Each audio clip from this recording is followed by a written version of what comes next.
And welcome in, everybody. Happy Thursday. Hi, Drew. Hi, Justin. Hi, Catherine. Hey, Brittany. Welcome in, everybody. I'm just sharing out the live. If you guys could do me a favor and do the same thing and just hit that little share arrow in the bottom right-hand corner. And there's a little yellow circle with two arrows chasing each other that says repost. And that puts my live into your friends' FYPs, and it helps us grow this beautiful porch of ours. Hi, Sparkle Tree. Hi, Brittany. And sharing to your stories, sharing with your friends. Hi, Dawn. Hi, Linda. Hi, Deborah. Thank you. Hi, Lily. Hi, Tater Todd. Hi, Kelly. Hey, Suzanne. Hi, Butt. Hey, Heather. Hi, Florida Truck Man. Welcome back. Hi, Sev. Hi, Gigi. Hi, Glossette. Hi, Seabass. Guess what, Seabass? I had Seabass for dinner on Tuesday. Yum.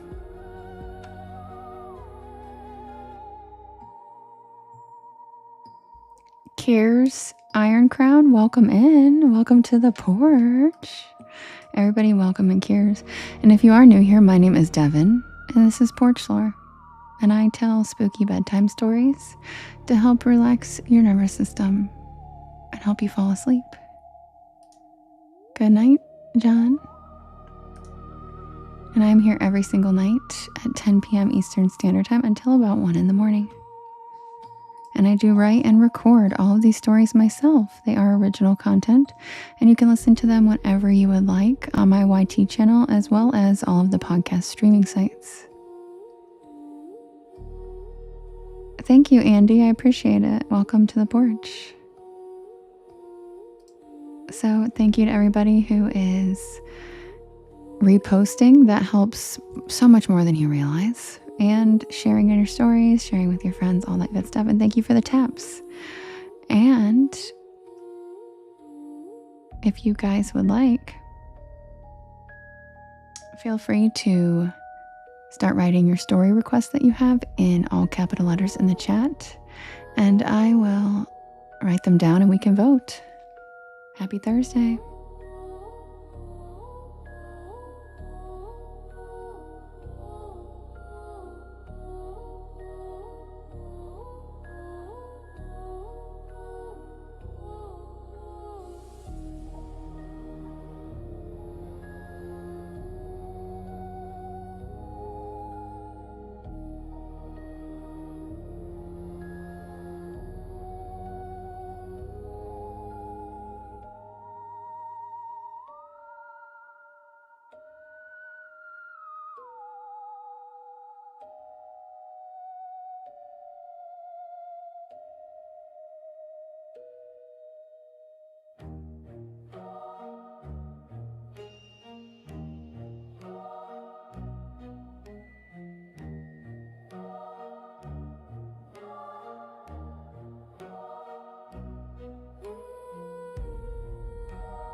Hi, Pippa. Hi, Pippa. Hi, Ashley.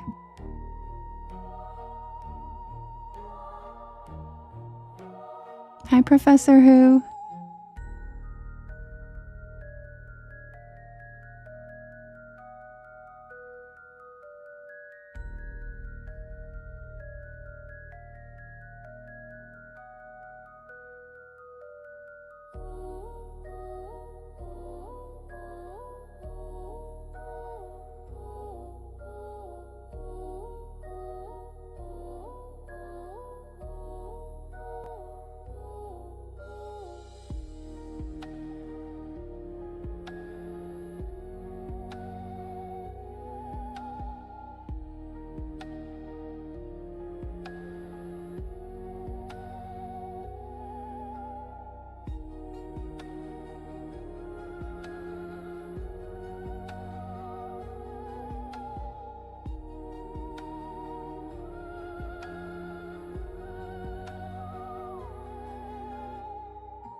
All right, Dennis, I've got your Puck Wedgies request.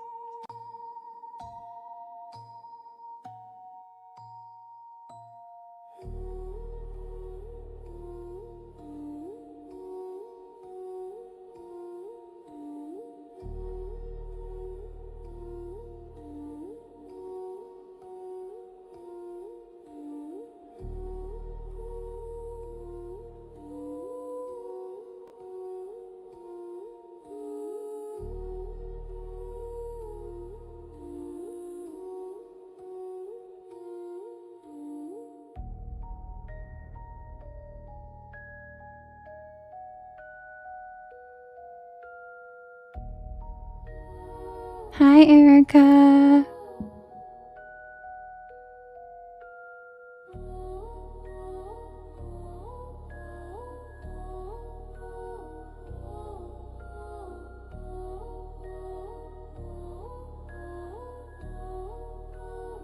Hi, Khaleesi.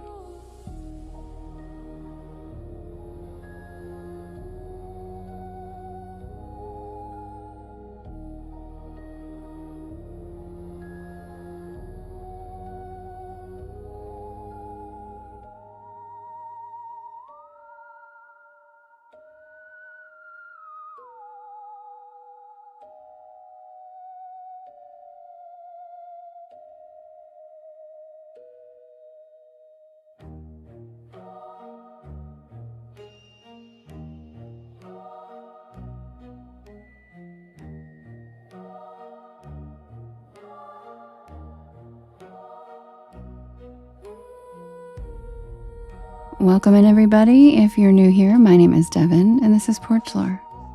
And I tell spooky bedtime stories to help you relax your nervous system and fall asleep.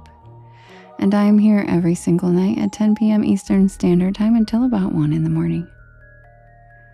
Feel free to write your story requests in all capital letters. Hi, Little Big Walk, in all capital letters, and I'll write them down and we'll vote. And thank you to everybody if you would do me a big favor and hit that share arrow in the bottom right-hand corner. And there's a little yellow circle with 2 arrows chasing each other that says repost. And that puts my live into your friends' FYPs. And it helps us grow this beautiful porch. The first story I ever wrote, Pippa, I wouldn't even remember. I've been making up stories since I was born, since I could talk.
Thank you, Leslie.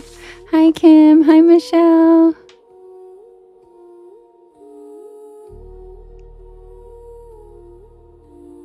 Hi, Suzanne.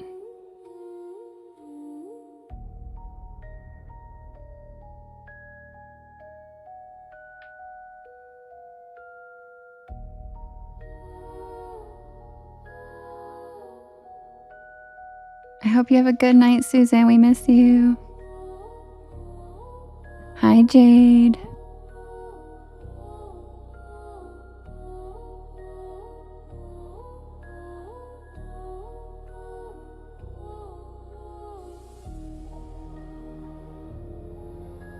Hi, Tosh. How are you?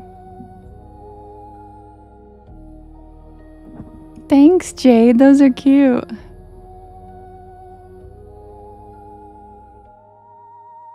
Dennis, thank you.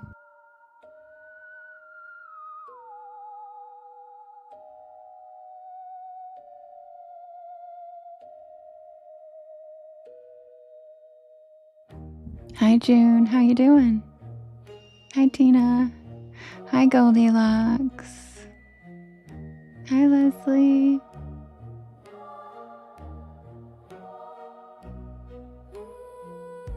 Alright guys, I'm going to take your story requests and I'm going to set up the first poll for us to vote. Thank you to everybody who's sharing out the live and reposting. Happy Thursday and welcome to the porch. Grab a beanbag chair, grab a hammock, sit back and relax. And happy Thursday.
All right, you guys, the first poll is ready.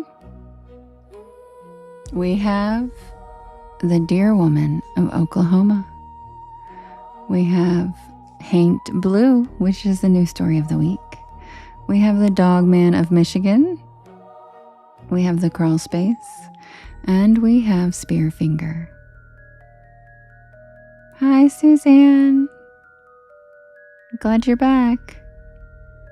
Hi, Taryn. All right, guys, you can vote in the blue box in the top left-hand corner if you are on TikTok. And you can vote up to 50 times, and you can vote for more than one story. We've got the Deer Woman of Oklahoma. We've got Haint Blue. We've got the Dog Man of Michigan. We've got the Crawl Space, and we've got Spearfinger. And again, you can vote by hitting that blue box in the top left-hand corner under that hot pink banner that pops up randomly sometimes, but it's there.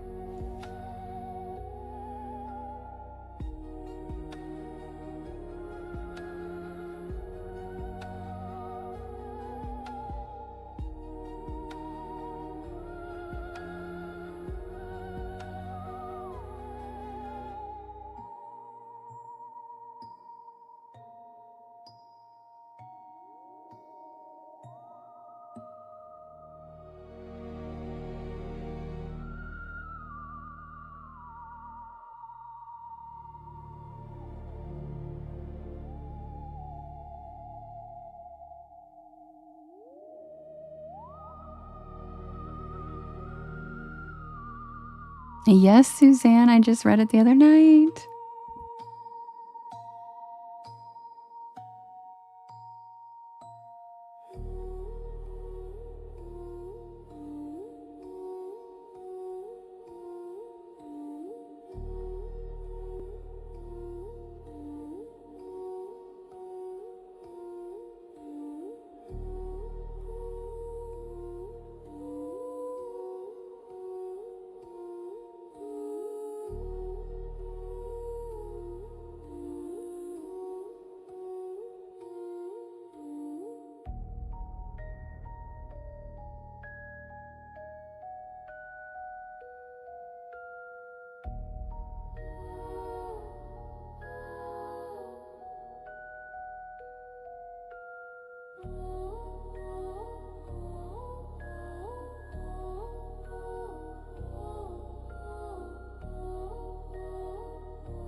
And the winner is Haint Blue.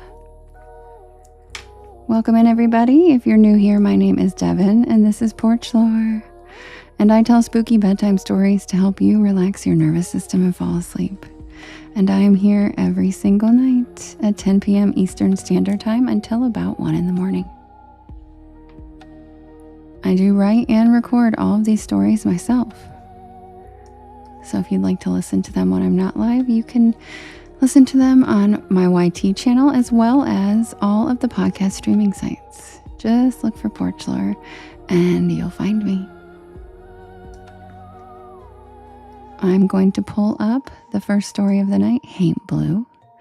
And if you guys could do me a big favor and hit that share arrow in the bottom right hand corner. And there is a yellow circle with 2 arrows chasing each other that says repost.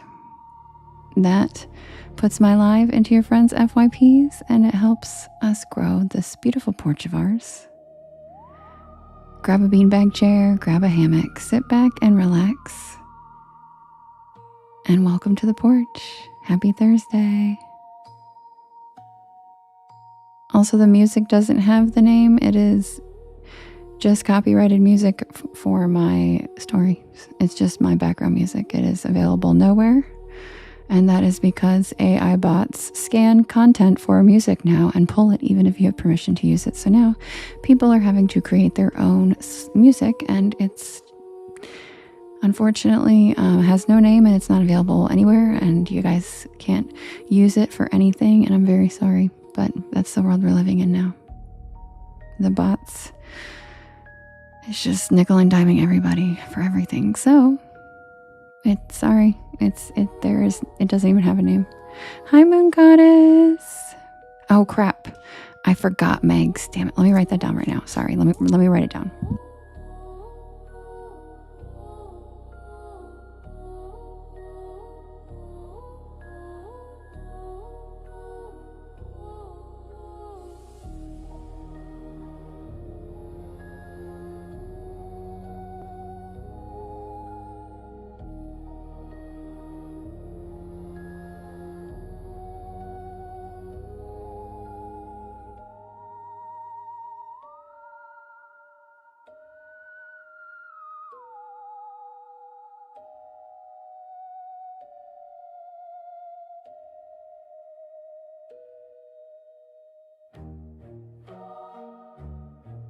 Thank you so much, Jace. I love the song too. I copyrighted 3 songs, so I have like 3 different ones I can choose from for all of my stories, which kind of sucks, but eventually I'd like to get more. But this seems to be the most popular one, the favorite right now. And it's literally like I titled it like, I don't know, like alien UFO cryptid music or something. And then the other one's Banshee Witch music. So they literally don't have titles. Hi, Laura. I'm good. How are you? Because I was panicking because Audify was pulling my episodes. And I was freaking out and I didn't know what to do. So I was just like, shit. I gotta find a way to get some songs licensed to me, you know? It was really stressful. Oh, Don with the corn. But I was able to like tell it what I wanted. Like I used samples of like the UFO sound from Lil Wayne's song, John, and then the theremin, and like I was allowed to use examples like American Horror Story Coven and stuff like that to like mix in the vibe I wanted, you know? Jumps. Okay, I'll be right back with Haint Blue.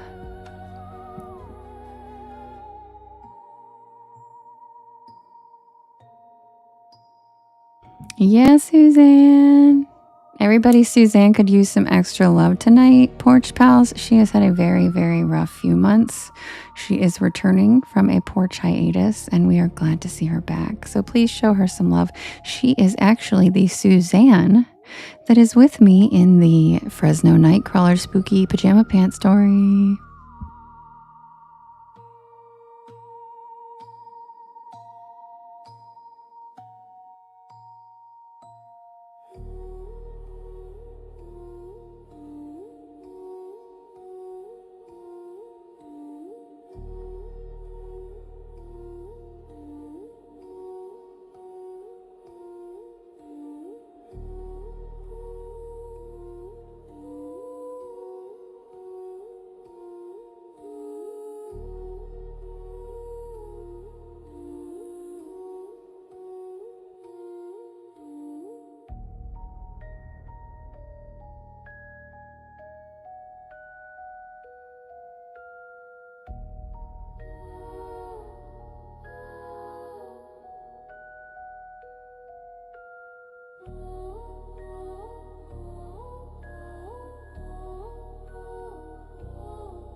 Thank you, Tommy. Thank you so much.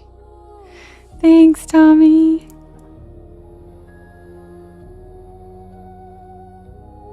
Oh, thank you, Amy. That's so kind. Oh my God, I love that. And I'm so glad you found me live. And I appreciate it. But you know what? My YT is my baby. That's where I started my channel, and I could not get anybody to follow me on there.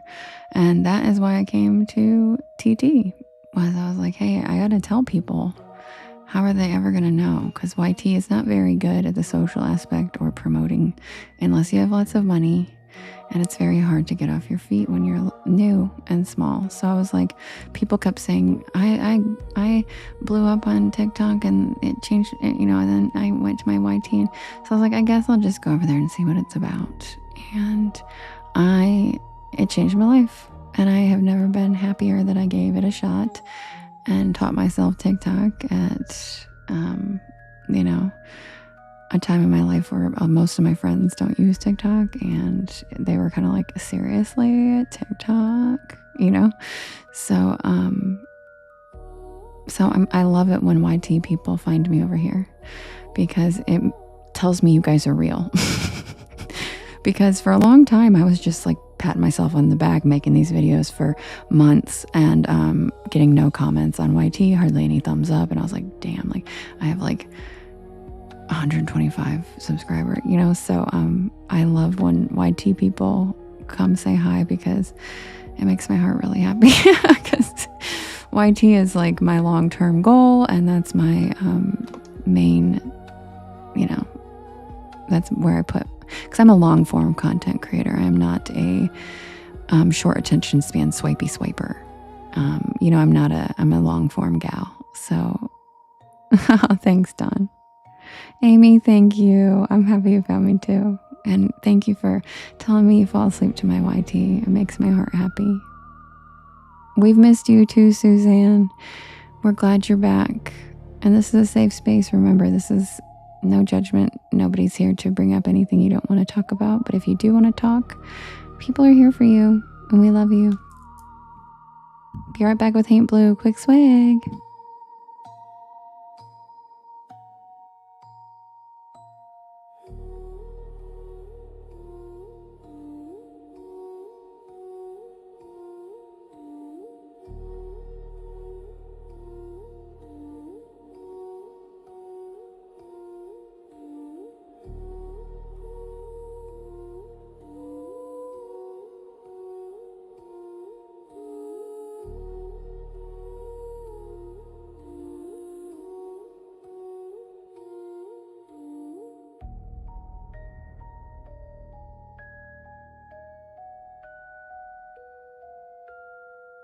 Hi, Ian. Thank you, Tommy.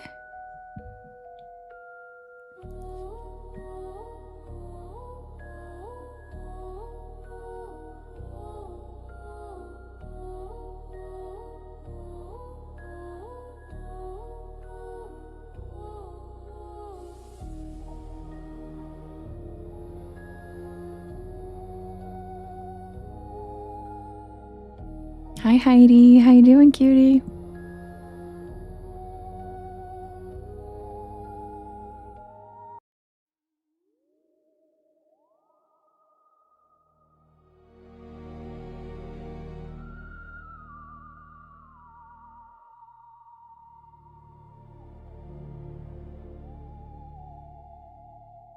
Just in time, Lily.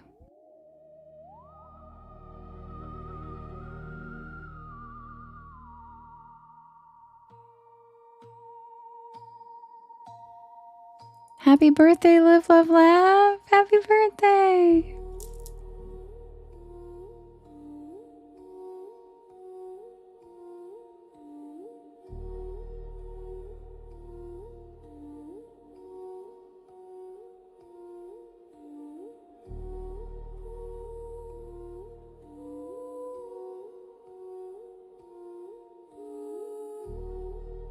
Hi, Mary.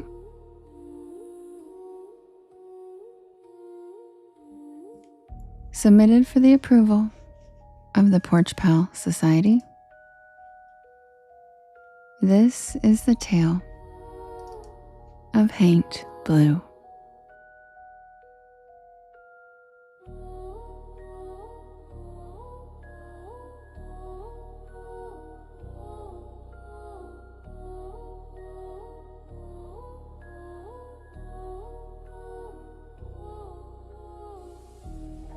The house was never supposed to be mine.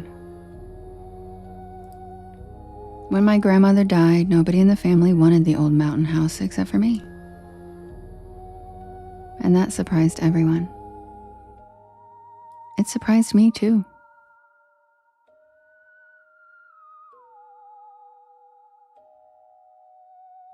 I hadn't been back to Black Ridge in almost 15 years.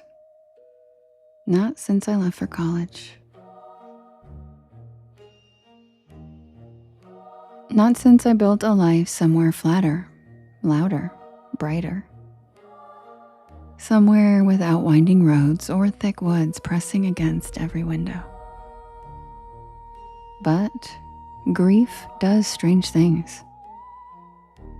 It rearranges memory, makes old places feel magnetic.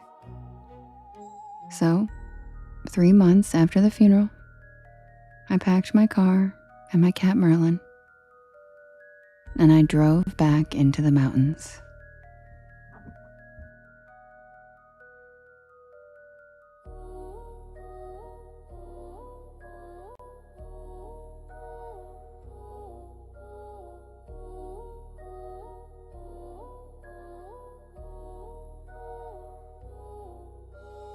The house sat exactly where it always had. Half hidden by dogwoods and hemlocks, perched on a rise, overlooking a narrow valley in the Appalachian Mountains.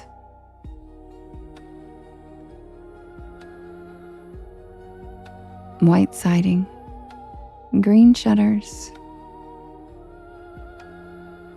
amazing wraparound porch. And that porch's ceiling? Blue. Not sky blue, and not a cheerful blue. A strange, faded blue-gray, almost ghostly in certain light. In Appalachia, we call it haint blue. Thank you, Crazy. Thank you, Heidi, Deborah, and Mary, Viola. I remember asking my grandma about it as a kid. Why blue? She'd never answered directly. She just said that it keeps the haints out. Appalachian elders rarely explained the folklore that had woven its way into our modern lives. Sometimes belief and routine fuse so completely that there isn't really a difference anymore.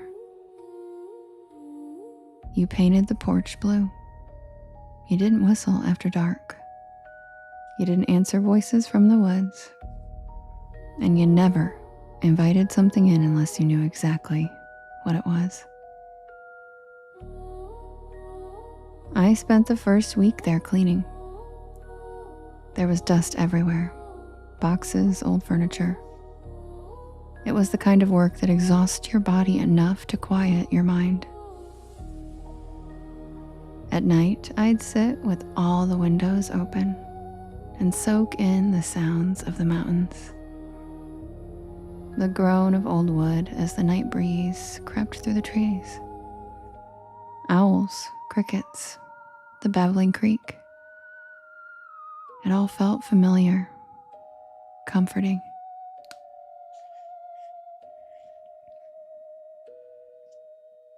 Until the knocking started.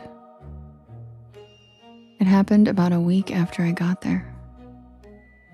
3 knocks, soft, behind me. I was washing dishes when I heard it coming from the porch door. I looked outside and there was nothing, just darkness. I opened the door and a cool night breeze brushed past me. No one was there. So, I shut the door, locked it, and I went to bed. The next night, the same thing. 3 knocks. This time, I didn't open the door. I just peeked through the drapes, and there was nothing outside. By the 4th night, I was officially unnerved. So, I called my mom. And I asked her if my grandma had ever mentioned anything weird about the house. Any weird noises? And then she sighed and asked me if I was hearing 3 knocks. How did she know? Then another pause. Then she asked me if the porch was still painted blue. I stared at the porch ceiling and I confirmed that it was faded, but it was in fact still blue. What does that matter? And then my mother began to explain that my grandmother repainted that porch ceiling every spring because she said that something kept coming to her door. But she never said what that something was.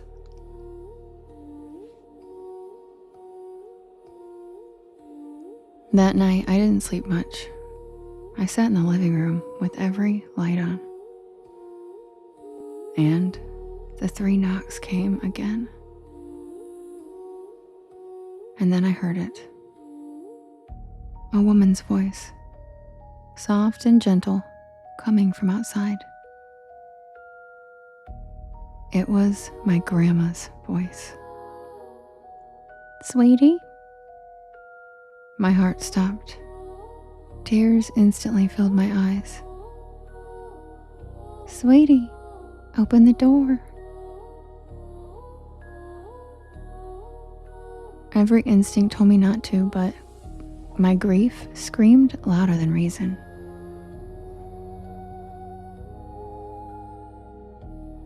I walked toward the door, my hand shaking, and her voice trembled.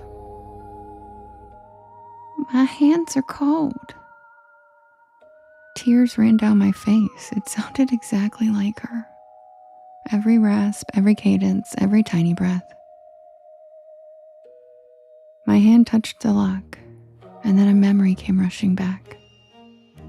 Me, at 6 years old, sitting beside my grandma on that porch swing, her voice low and serious. "If something outside sounds like somebody you love, it ain't." I snatched my hand back from the lock. Outside, the voice stopped and silence followed. And then, slowly, the doorknob turned. Once, twice, 3 times.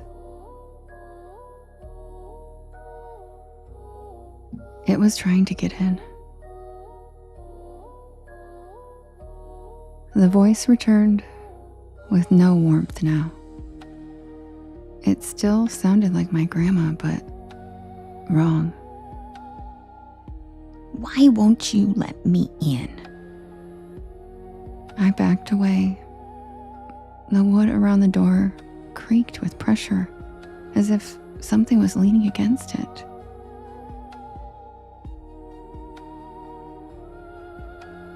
And then there was scratching. Slow, deliberate, down the wood like fingernails.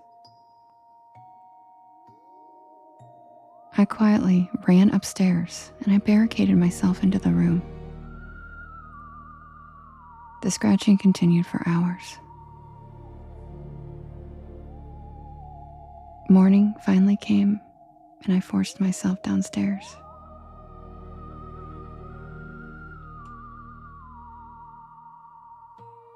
And it was gone.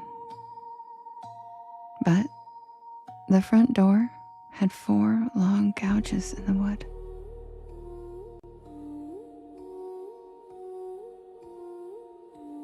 I almost left that day.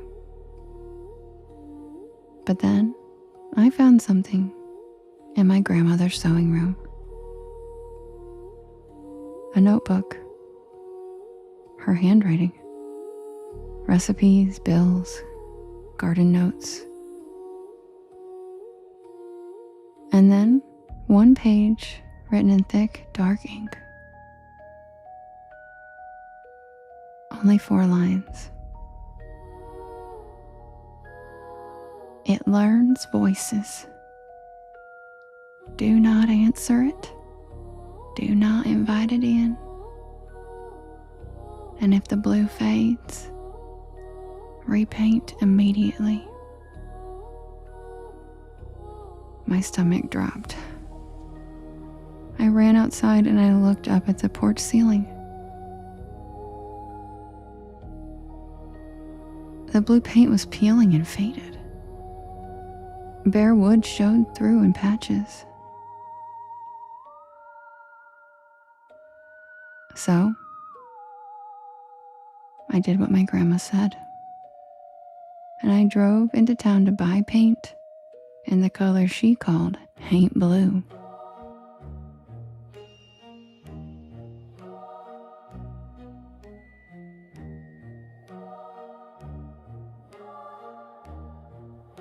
The hardware store owner, an old man named Virgil, watched as I placed the paint cans on the counter.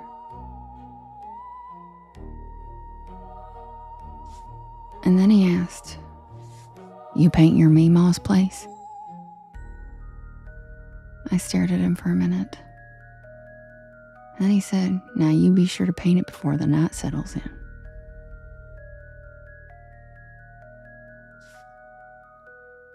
That was all he said.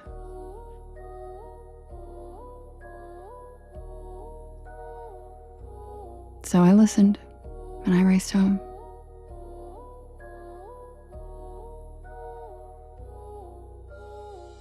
By sunset, I was almost done. Brush strokes, fresh blue, steady hands, almost finished.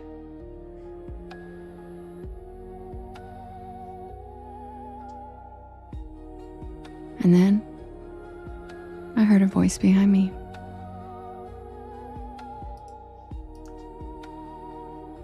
My own. "Hey, turn around."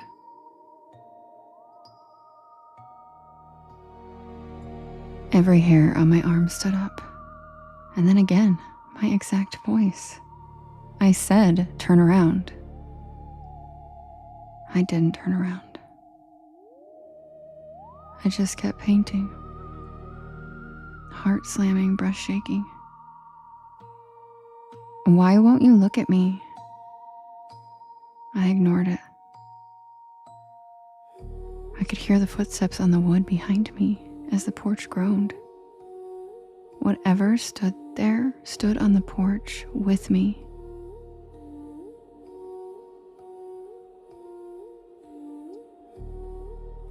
I painted faster. I only had one little section left. Just keep painting and don't turn around.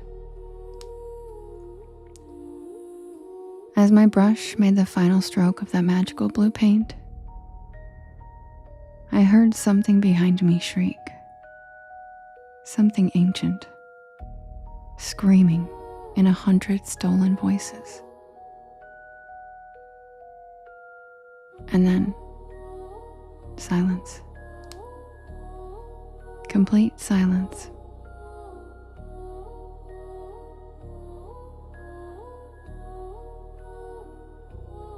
That was several years ago, and I still live here.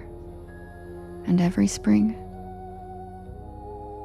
I repaint that porch ceiling. Every inch, no exceptions.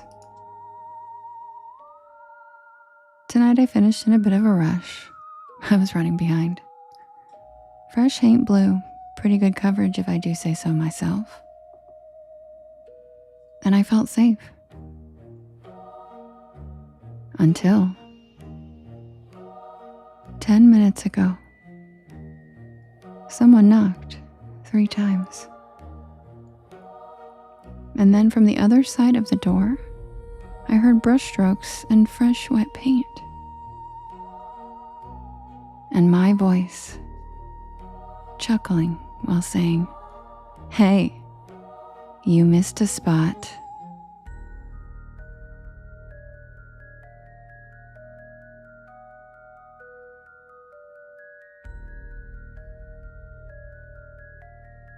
And that's the tale of Haint Blue. And yes, Draken is right.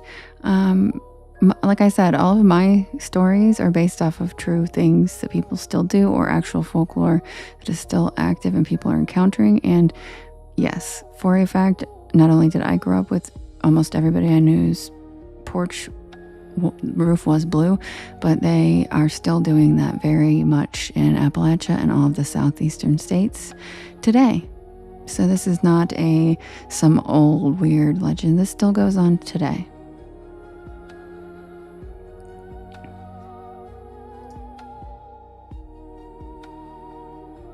Thank you for the hand hearts. Corey, thank you for the confetti. Lily. Hi, Robin. Thanks, Nisi. Yeah, everybody seems to really like it a lot. And yes, Brittany, the color is sold out most of the time.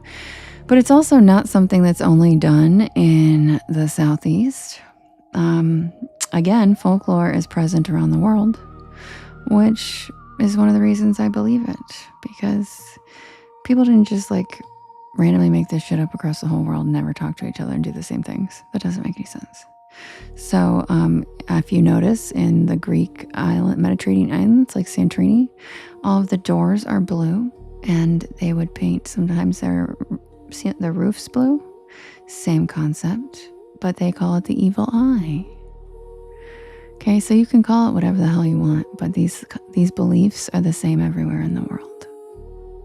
So there they call it the evil eye, and they paint their doors blue. So everybody thinks their beliefs are the right ones and that they have a certain name and blah, blah, blah. But I hate to break it to everybody, but all of our beliefs are pretty much the same. They just call it different things, and then they fearmonger and try to pit us against each other. But this folklore and most of the beliefs exist around the entire world in some form or fashion. If you look in Holland, they used to paint their doors very bright colors, not one specific color like blue, but extremely bright colors for the exact same reason. They thought it kept the darkness away. So it's always this, it exists around the whole world, just with different names.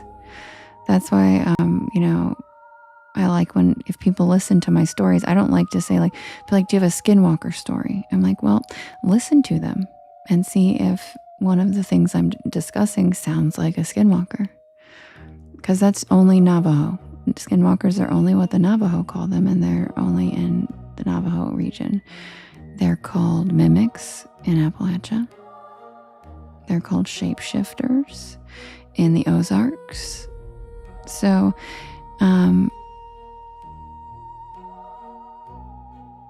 basically everything is, it just proves to me that they exist, because there have been names for these things all over the world in different names. They're called the jinn in the Middle East. They're called tricksters in the UK. So, skinwalker is literally just the word for that Navajo people used. And so that's why I also don't really believe in people like, you can't say their names. I don't believe that. Most of those cultures are literally based on oral storytelling. That's how the stories have lasted hundreds of years, and no one would know about them if no one ever said the name. And names are made up by the culture, so I don't really believe that if I say skinwalker, that elemental is going to go, she said it, here I come. That's not how elementals work. That's not how elementals work. They're not like, oh, that's the magic word in this country. I mean, that just doesn't make any sense. That's not, So, yeah. So, paint blue is just what we call it in the Southeast, but it is practiced in some form or fashion. People have painted their ceilings, their doors, their roofs, certain colors all over the world to try to scare away bad spirits.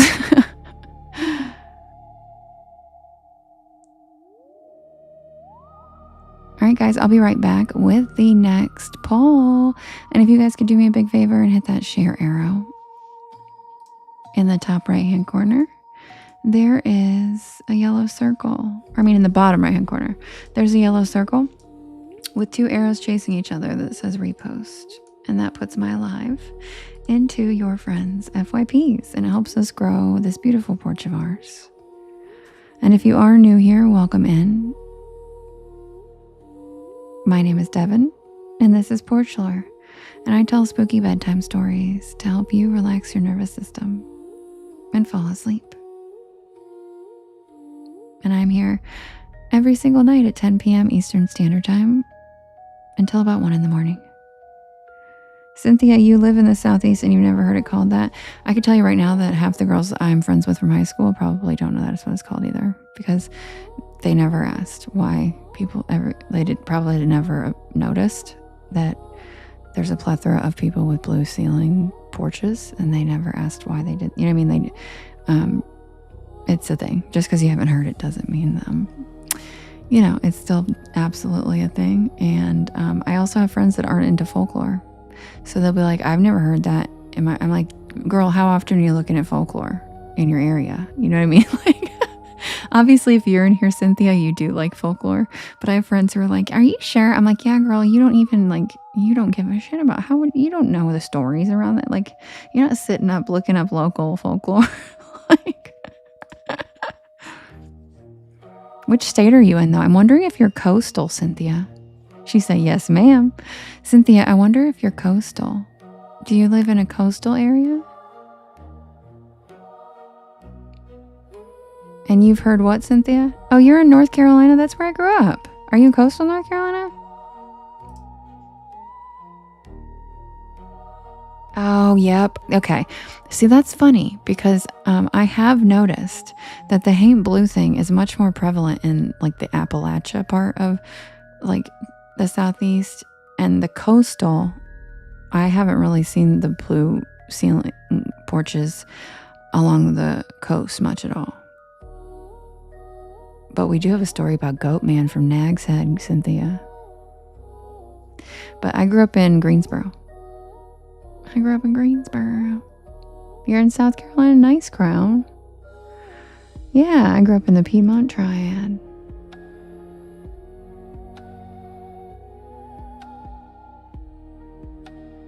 But I wish I had grown up in the coast instead.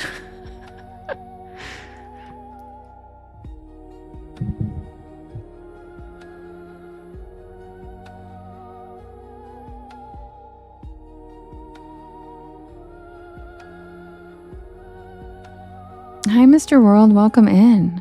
Well, you're in luck because I also have all of these stories on my YT channel, so you could do either one if you'd like. But welcome to the porch. We're glad you're here. Hi, Dark Ninja. How are you? All right, guys, I'll be right back with the next poll for us to vote. You're in British Columbia? Cool, Jace. Oh, Bryson City. Nice. First Light, you grew up on Oak Island in North Carolina? I love that. Hi, Skrilla. Thanks for the heart me. All right, guys. I will be right back with the next poll. And if you're from North Carolina, tell me if you know what raise, hail, praise, Dale means.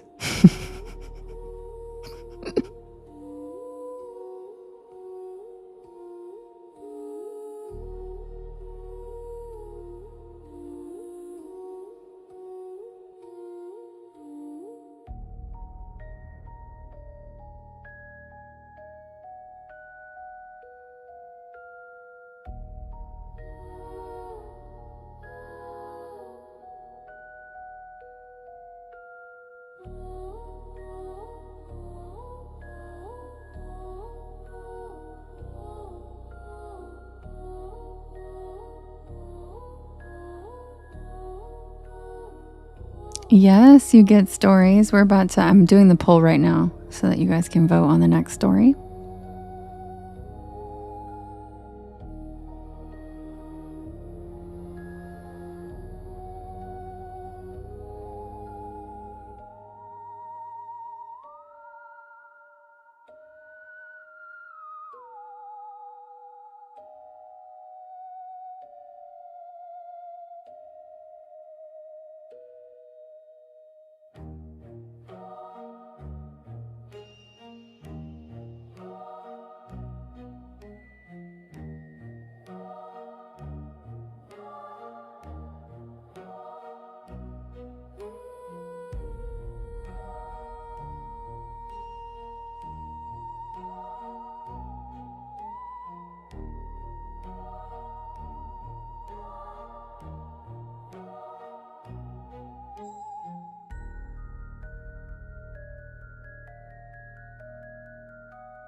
All right, you guys, the next poll is ready. We have the Fresno Nightcrawlers, the Goat Man, the Puckwudgies, the Mothman, and the Lubbock Lights.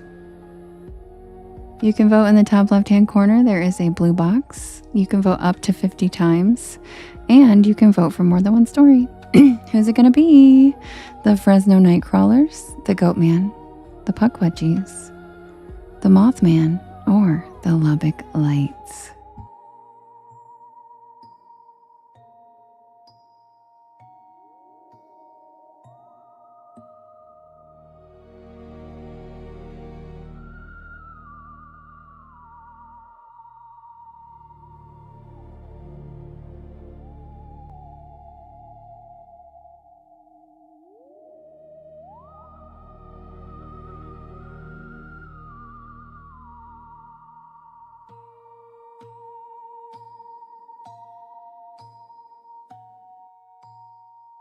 Hi, Jade.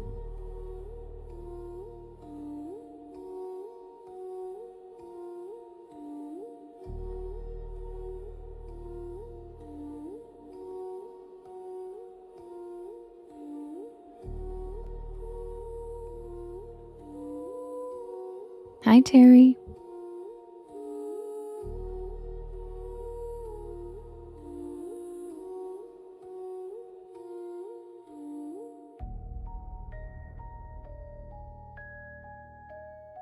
Is Suzanne still in here?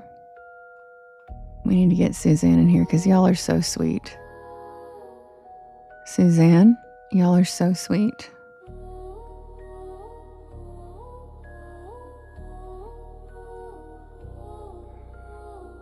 Oh, you're here? Good. Did you see this, Suzanne? You see how the Porch Pals showed up for you? I'll tell you right now, this story doesn't win very often. It's not a coincidence that it won when you show up tonight. You guys are so sweet, showing her love, because as Jade, this story never wins. And I love that you guys showed up for Suzanne tonight. I said, show her extra love, and you guys did. Oh, you guys are the best community ever. You guys are really just the best community. I love you guys. Because I didn't even say, like, vote for it for her. I just said, can you guys show her some extra love? She's a Porch Pal. She's in this story with me. She's been on a hiatus. She's had a really, really rough last few months, and she's returned to the porch tonight to hang out with us. She's still not feeling great. So I was like, please just show her some love. And y'all just voted for her story. I love you guys. Oh, there she is. There she is. Okay, I'll be right back with the tale of the Fresno Nightcrawlers, also known as the creepy pajama pants, the spooky silk stockings.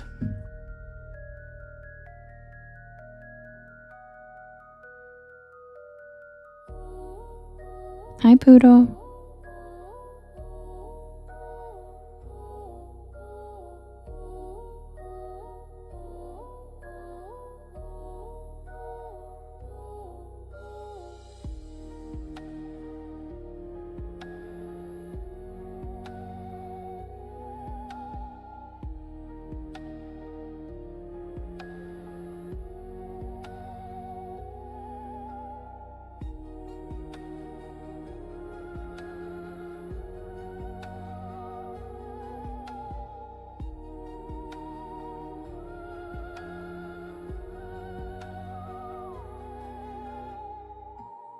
Hi, Daniel-san.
Oh, we love you, Suzanne. Just because we're online friends doesn't mean we're not real friends. We love you.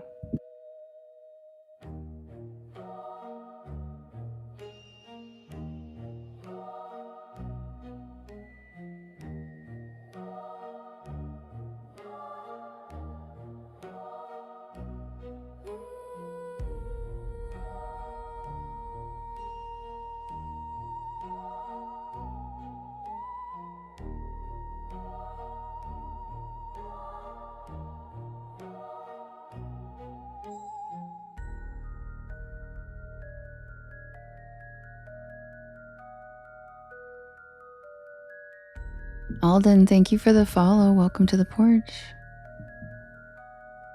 Yes, Cass, the night crawlers.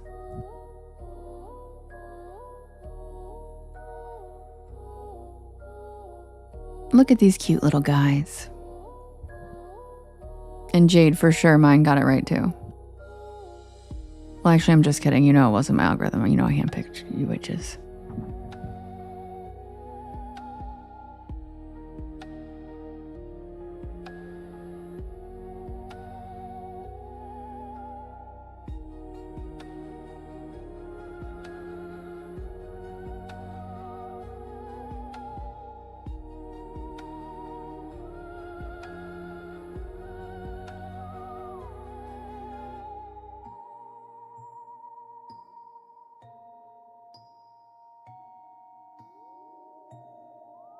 Oh, Lonnie, are you asking why they're part of the Arcana, the tarot card merch?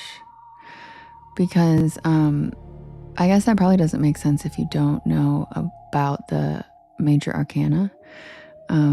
It's basically, okay, the best I know how to explain it is every story almost is based, the tarot cards, the major arcana is a story. And it starts with the Fool, okay, which is us when we're born and we don't know anything and we're going through, and then it goes through all of these different archetypes that we've heard of throughout our whole lives, right? So there's the major arcana, which is like, you know, there's the world, there's the tower, there's death, there's the devil, there's the Fool, there's all different kinds of archetypes. And so I thought it would be really fun to take those archetypes and pick cryptids that go with them. And the Fresno Nightcrawlers got picked because I thought they were, I thought they fit that well. I thought they're the Fool. I mean, what cryptid's more of a damn fool than these guys? They don't know what they're doing. And they're brand new. They were just discovered as a cryptid in like the 2000s, and the Fool is like a babe, you know, when you're new. It's basically the path of awakening. It's basically a symbol of the path of enlightenment. Hi, Songbird, thank you. Which is what the tarot represents. So everybody's like, it's evil, blah, blah. It actually has nothing to do with evil. It actually was invented by the Catholic Church. Tarot was. And it's to basically the path to enlightenment, or whatever you want to call it, to being saved, or whatever you believe in. It's our journey, and it's archetypes that we go throughout our journey, basically, and the ones you might come across in other people along your way. So it's actually like a story. And so I thought it would be really fun because I'm a storyteller and I'm a witch. So I was like, you know what? And I'm not like a tarot expert either, but I just thought it would be very fun to pick the major arcana archetypes, and some of the cryptids fall perfectly into those archetypes. So I thought it would be fun. Like Bigfoot's the Hierophant, which I think is really, if you know about the card archetypes, it's kind of funny. And so I chose them for that merch because I just thought they were such an obvious Fool card. Do you know what I'm saying? They're just so funny. Oh, thank you, oh my God, thank you, Mr. World. I feel like nobody's gotten it, which is okay, because my whole audience isn't witches or anything. I love that my audience is like new to this stuff, because I love being able to explain and maybe open your minds a little bit. But I appreciate that, because most people have not really given a shit about it. I'm like, did you guys see how clever it is? And nobody really cares. But I think it's clever. Yeah, thanks, Lonnie. Thanks, Spooky Mama. Thanks. You're confused, Cynthia? Okay, what are you confused about? I'll answer. Confusion just means I didn't explain it very well. So, what are you confused about? It's cool, right, Kim? Yeah, it's just like archetypes, like the anti-hero is one we have in a lot of movies. Like archetypes are kind of like a broad, they're stereotypes kind of, but they're not everybody falls into them, Yeah, Cynthia. Rachie, no. Oh, wait. Yep, they just did the Cozy Cryptids. Thank you. But those are the only ones I saw. Oh, wait. No, here comes the crane. See, I have a second phone. Thank you for telling me. I have it swiped out so I don't miss them. Hi, Jace. Yes, I write all these stories myself. And hi.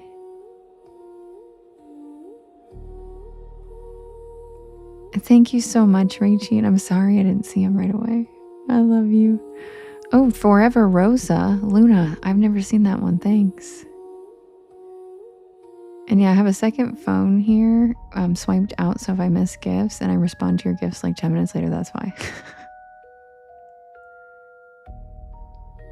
Aw, thanks, Rocky Mountain Fairy. Hi, cutie. I was so sad I missed your live yesterday. I was driving. I was like, damn it. Damn it. And Cynthia, no, not like Wicca. Like nature. Like closer to pagan. Nature-based with crystals and the alignment of the planets and energy and frequency like Nikola Tesla studied. So kind of like science-based. Your best friend's like that? I love that, Cynthia. And Wicca's just a little bit more of an organized religion than I care for, but there's nothing wrong with it. I just am more like, I don't really do rituals or spells or anything like that. I am what they call an elemental witch. So I work with the earth and the frequencies of the earth. And yes, and crystals. They are all over my house too. Yeah. I love that, Cynthia. I love that. Well, from one crystal witch to another, tell your friend I said hi.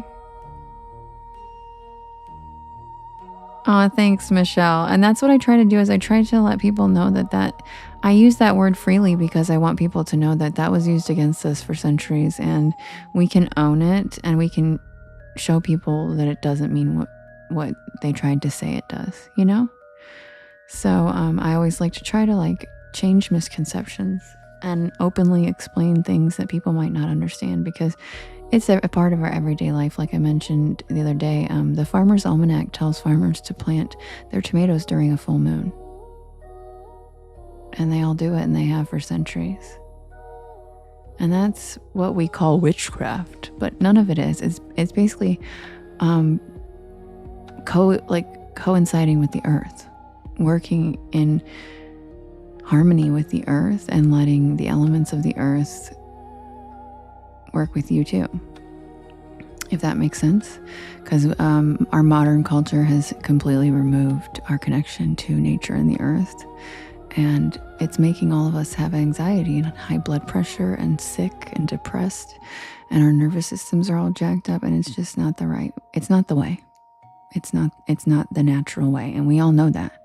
It's not like I'm some crazy hippie. It's like we are not living a natural life that we are very much removed from the natural way animals and mammals and primates like us are supposed to be living.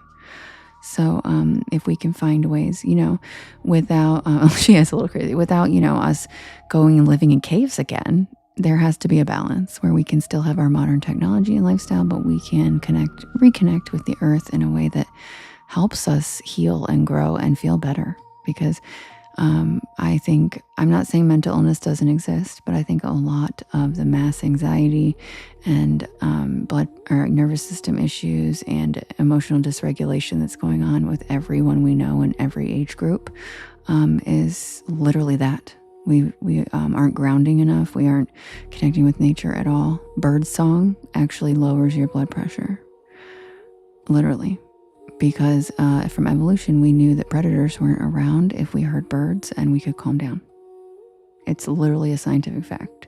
So we have removed ourselves from a lot of those things and then wonder why we feel like shit, have high blood pressure, have anxiety, you know what I mean? Like panic attacks. So, yep, birds sing when it's safe. That's exactly right, Steph. And our bodies still know that.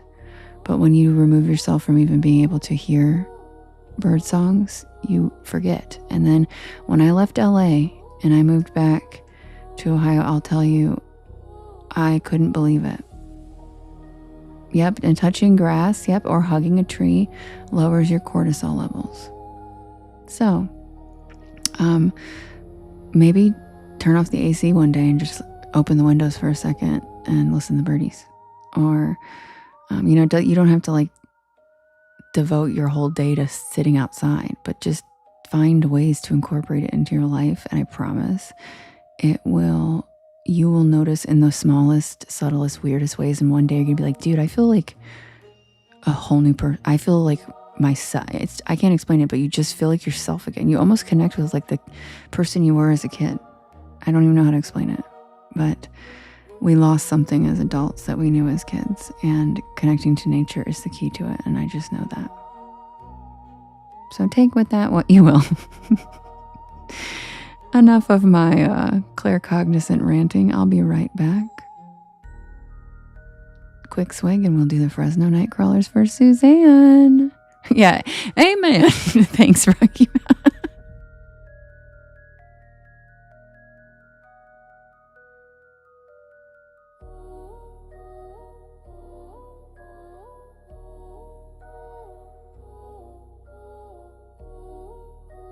And Cynthia, you should invite your best friend in sometime.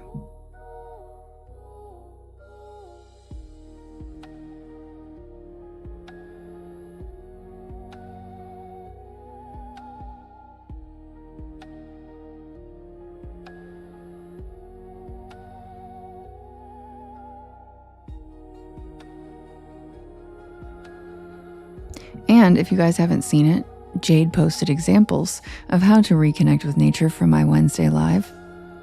Have you talked to a dragonfly before? Because we did on Wednesday.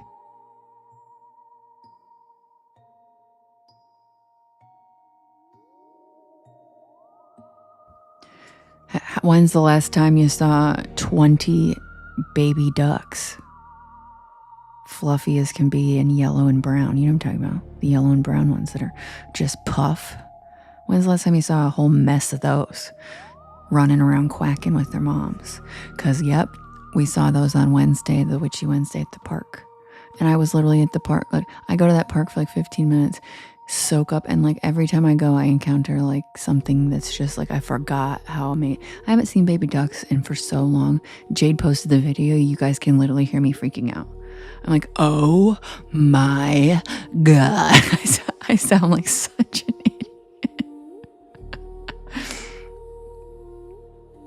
A red-tailed hawk? Cool. Those are so pretty.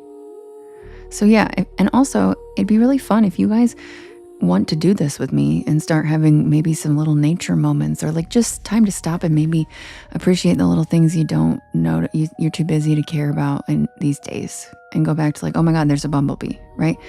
Share them in the Discord. We should all share it in the Discord. Just little moments of nature that we let into our daily lives of hustle and bustle and city life and all the shit we're doing, and minivans and loading cars and practices and flying to vacations. Like, it'd be really fun if we could just, yeah, she said say less. So let's do that. I would love to see you guys. I'll do it too. Share just little pieces of ways nature finds its way into our daily lives. Yeah, the fireflies are back. Yep, the lightning bugs are back.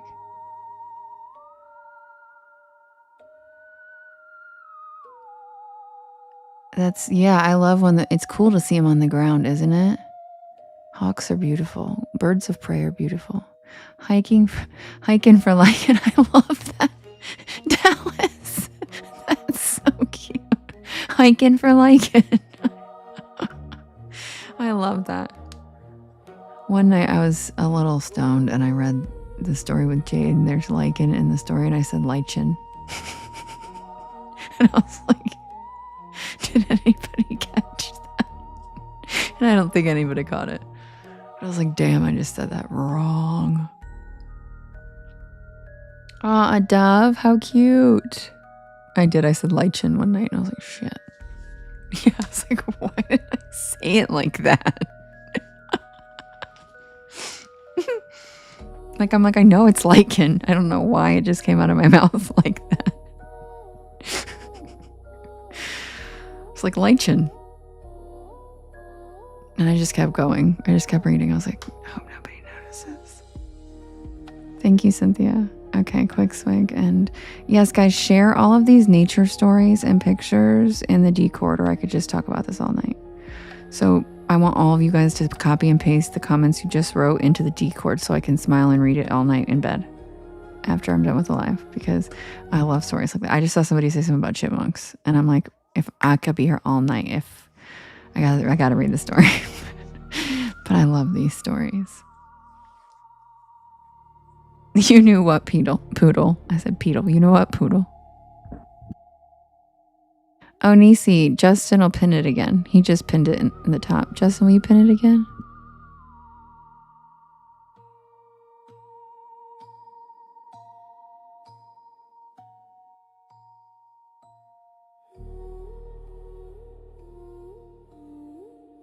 Draken, I do that anyway. I love shopping in China. You know what? Daisy told me you came into the live the other night and you didn't stay very long. She was like, but she said you came in and said hi. Oh yeah, poodle, duh. I talk about it. I've written it in my stories. Whenever I say enjoying greenery or gardening in my stories, that's usually what I'm referring to.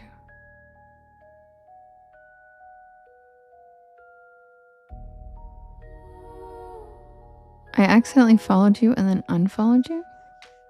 Your screen name doesn't look familiar. Mysterious Beauty. Oh, you do true crime? I'll follow you. I don't think I meant to do that. Did it just happen? Or was it when the switch happened? Because do y'all remember when we all lost our followers? Do y'all remember that? Like, not lost all of them, but do you guys remember when like a whole bunch? Yeah, you remember that, Steph? Wasn't that wild? And I had people message me like mean shit. And I was like, it appeared then disappeared in my activity. That's so weird. That's so weird because I don't even recognize your screen name, or I would just straight up be like, yeah, my bad. But like, I just followed you now. That's so weird. Maybe it was just the universe trying to bring you in here. Because Mysterious Beauty, I love that name too. Well, I'm glad you're here now. But yeah, do you guys remember that? And I got like some mean messages from people that were like, wait, unfollow me. And it was like, remember, it was when they sold TikTok and it was the switchover. And like, all of a sudden I looked and I wasn't even following Lemons. She's like and she's like my best friend on TikTok. And I was like, what the hell? It happened to you too, Brittany, in a live? What did?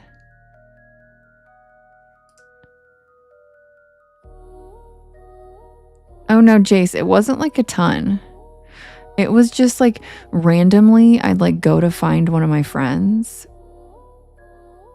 Oh, you have a private account? Yeah.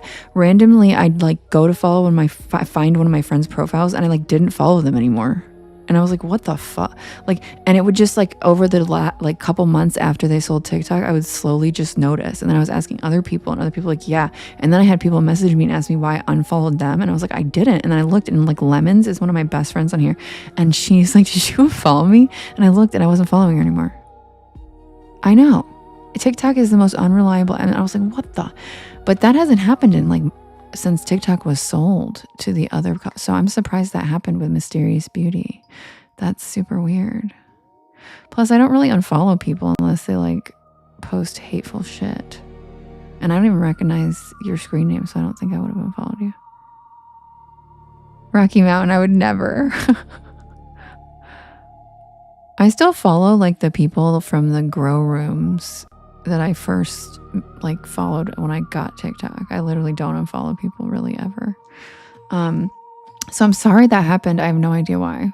And it might be a glitch. Maybe I was asleep on my finger. I don't know. I literally don't know. I'm sorry. But I'm glad you're here. And I'm glad you told me instead of just being like, that girl's a bitch. I'm glad you came in and said something because I literally didn't mean to. Yeah, I follow anyone too, Sarah. Me too. I'm straight up really like, I'm not like stingy with who I follow. But I'm glad you came and said something instead of, I like people that are like forward communicators. She's like, bitch, did you unfollow me? I'm like, no. She's like, oh, okay. I appreciate that. That's respect. Instead of just telling everybody, this girl sucks. I appreciate that. Hi, Rachel. You figured that? Yeah, I appreciate it, Mysterious Beauty. I really appreciate it. I like forward communication like that. I'm the same way. Amber, thanks for the follow. Welcome to the porch. Yeah, I only do that to Reverend. No, I'm just kidding.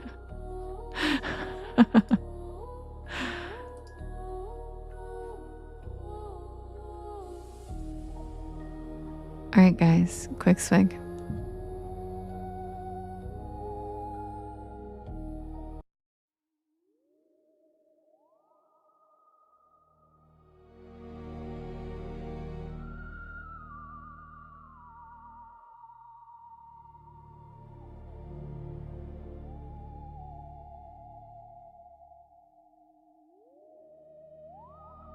Oh, thank you, Reverend.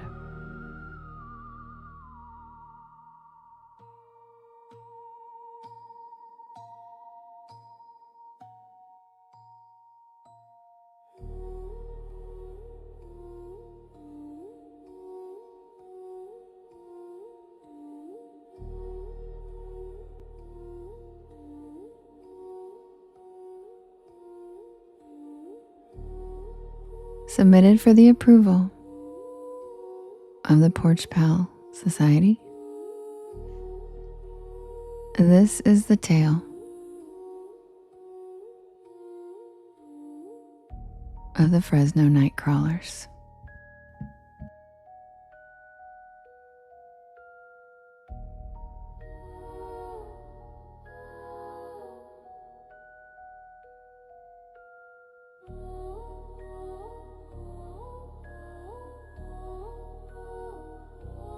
Oh, really, Sarah? Will you report them then, please?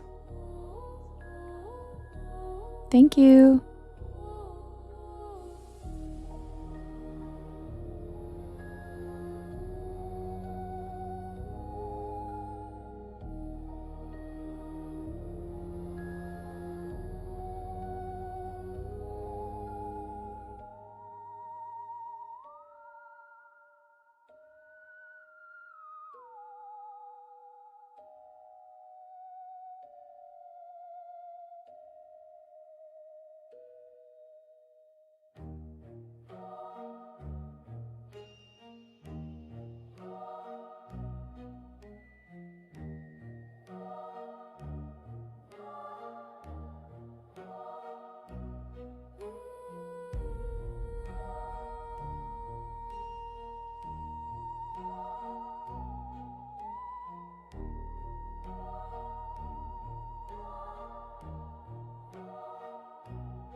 Okay, you guys, I just put the name of the account that's impersonating me.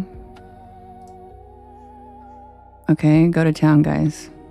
Report the shit out of this account.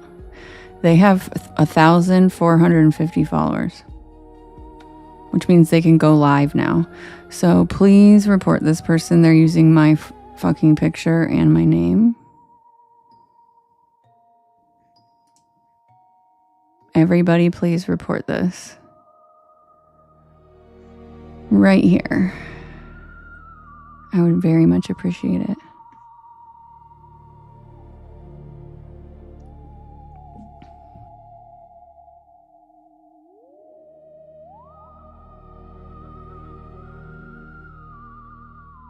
Yes, the one that is pinned.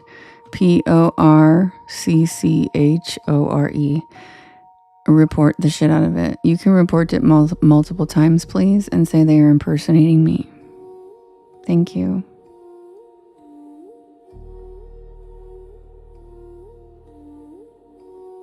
Thanks, Sarah. I appreciate you for catching that. You're awesome. Thank you so much. It's my first fake one, and I really appreciate it. And it's super annoying. Yeah, I'm so glad you found it. And they like have their email and stuff and a website. Like when you go to their website, they're gonna be able to tell it's not fucking me. Like, are you dumb? How dumb are you? So anyway, thank you guys. Please report it. 1 second. And mods, could you pin that again, please, and continue to tell people to report it? Thank you.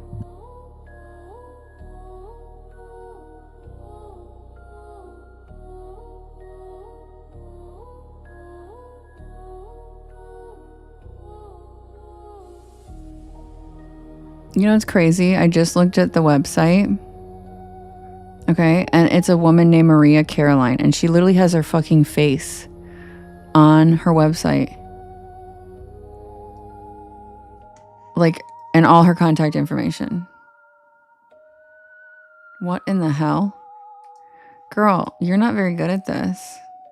She has her picture and her first and last name and how to contact her and her phone number on her website.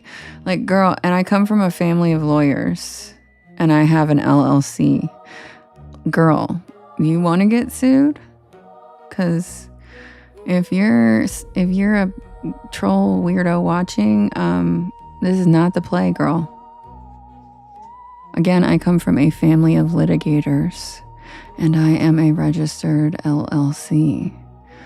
So if you or your friends are listening, I highly suggest you remove your account immediately, because I literally have your phone number and your first and last name. And again, I come from a family of litigators, so I could probably find where you live in like 15 minutes from my brother. He's very resourceful. So, Maria Caroline, I don't know why you decided to use my name on TikTok. It's very strange, but don't fuck around and find out. Thanks, Sarah.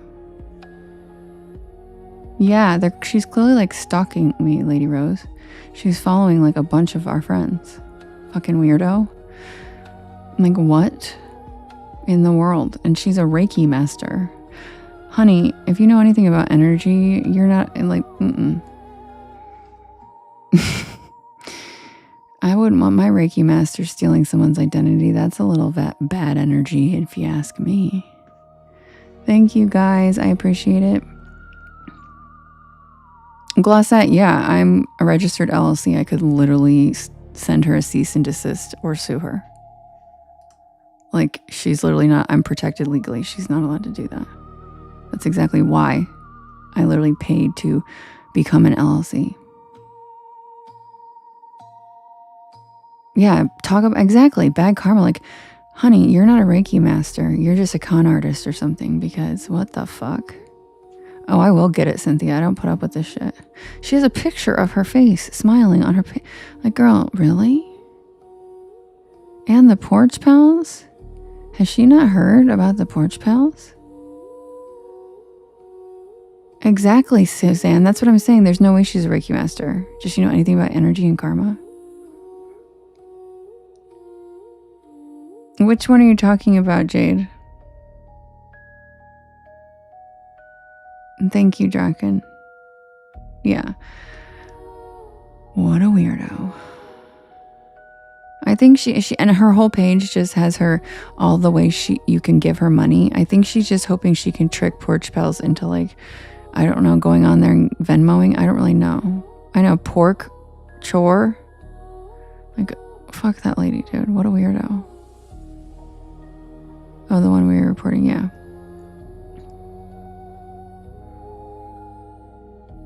Pork, I know. At first I thought it was like pork whore. I was like, okay. It's a new one. Anyway, thanks, guys. That's annoying. Thanks for reporting.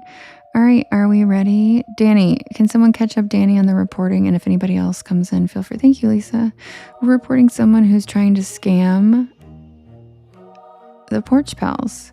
She is using my name on TikTok, and then when you click on her website, it takes her to some fake psychic webpage with all of her Venmo, Cash App, PayPal.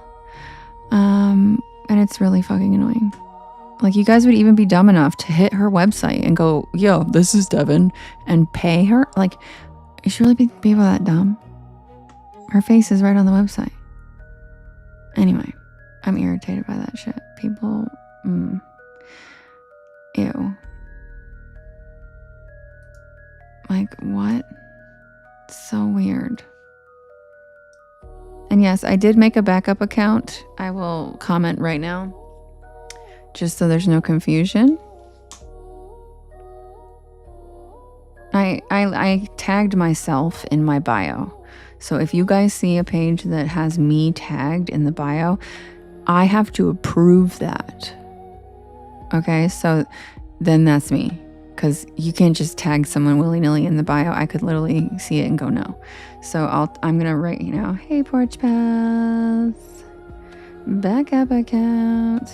Okay, this is my backup account, and it's just Porch Lore Devin, not Porkcore. Sadly, I was too late on getting access to Porkcore, so I chose Porch Lore Devin.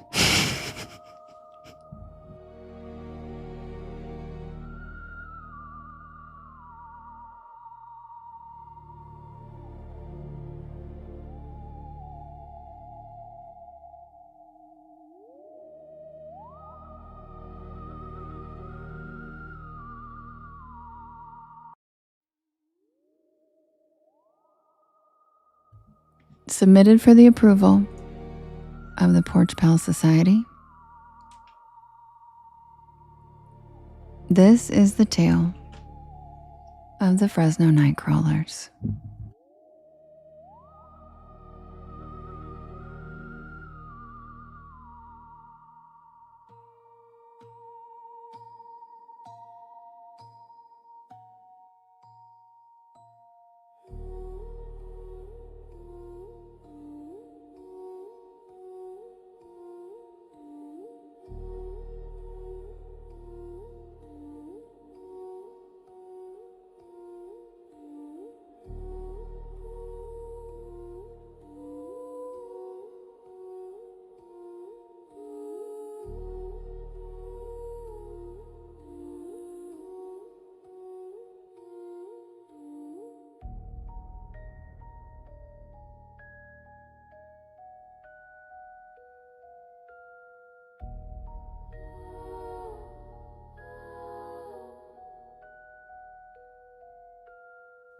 There are some cryptids that look like they were designed by ancient fear.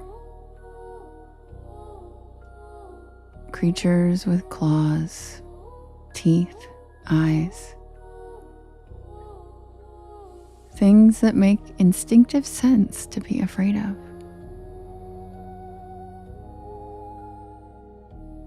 And then there are the Fresno Nightcrawlers. 2 white legs. That is the only way anyone ever really describes them. Just legs. No visible arms, no clear torso. No obvious anatomy that should logically allow them to exist.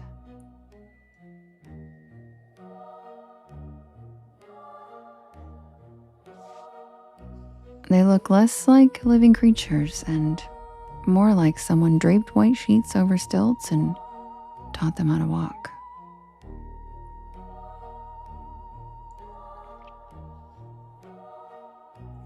Which somehow makes them worse. Because monsters are easy to process when they resemble something living. The Fresno Nightcrawlers do not. They move wrong. They stand wrong. They occupy space wrong. And maybe that is why their footage has unsettled people for decades. The modern legend began in Fresno, California in the early 2000s, when a homeowner's security camera captured two pale, leg-like figures gliding across his front lawn in the middle of the night.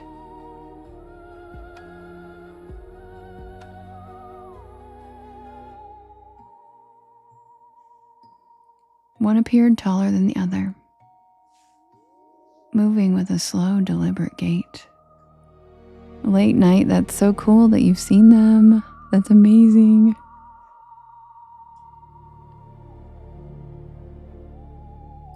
That's so crazy that you've seen them. One appeared taller than the other, moving with a slow, deliberate gait, almost like a parent leading a child. The footage spread online and was initially dismissed as a hoax. But nobody could ever conclusively explain how it had been faked, especially not with the technology available to the average homeowner at the time. And then stranger details emerged. Indigenous Yokut folklore from Central California allegedly includes stories of pale wandering beings associated with the night and with the balance between nature and man. While documentation is sparse and some dispute whether the Fresno creatures are truly connected to that folklore, the association stuck.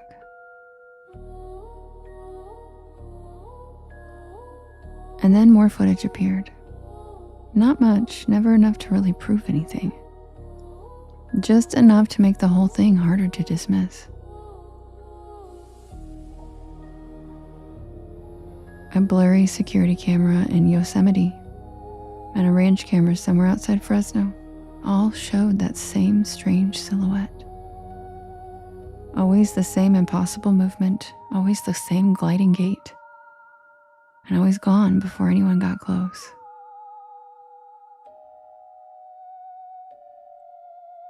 Most people treat the Fresno night crawlers like a joke cryptid. Cute, goofy, harmless. But I think that's because they've never had to see one in person. And I wish I could go back to the version of myself that thought they were funny. Because Suzanne and I used to laugh every time they were brought up. Suzanne lives outside Fresno in one of those strange in-between parts of California, where suburbia frays into orchards and scrubland and old irrigation roads. Not quite city, but not quite country. The sort of place where neighborhoods end abruptly and miles of dark open land begins.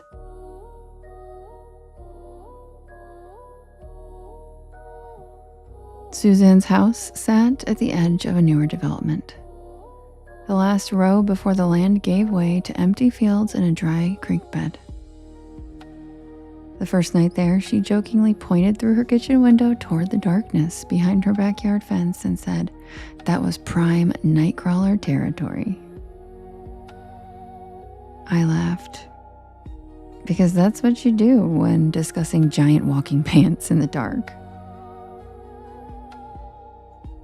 But she hesitated, and then she admitted that several people in the neighborhood had posted odd security clips in the local Facebook group.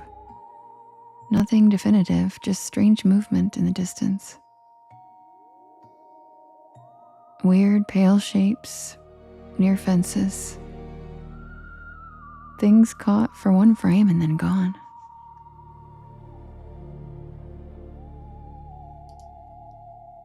Again, she treated it like neighborhood folklore.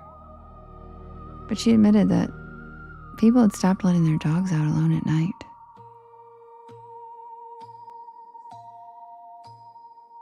That first evening, we sat on her back patio with drinks while the sun disappeared over the fields. The land beyond her fence looked deceptively flat in the daylight.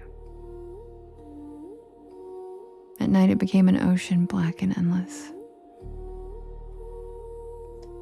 No streetlights, no structures, just the occasional silhouette of distant trees and the soft metallic creaking of irrigation equipment somewhere far off in the dark.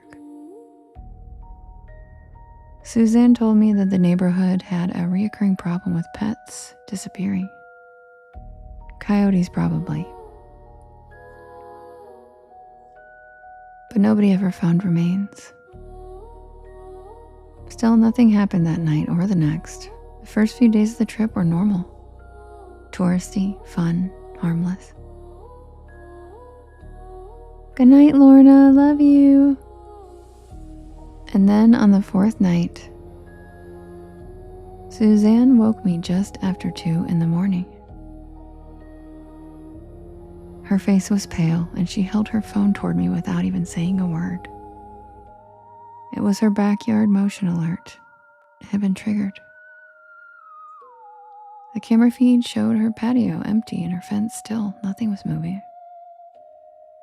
But then, at the far back corner of the yard near the fence gate, something pale stepped into the frame. At first, my brain rejected what I was seeing. It looked like 2 white columns moving. And then the shape advanced further into the glow, and I realized it was exactly what everyone had described. A creature, perhaps 4 feet tall, long white legs, a small tapering upper body like folded cloth or draped flesh, no visible arms, and it walked with that horrible smooth gait that I had seen in the videos. Like gravity affected it differently.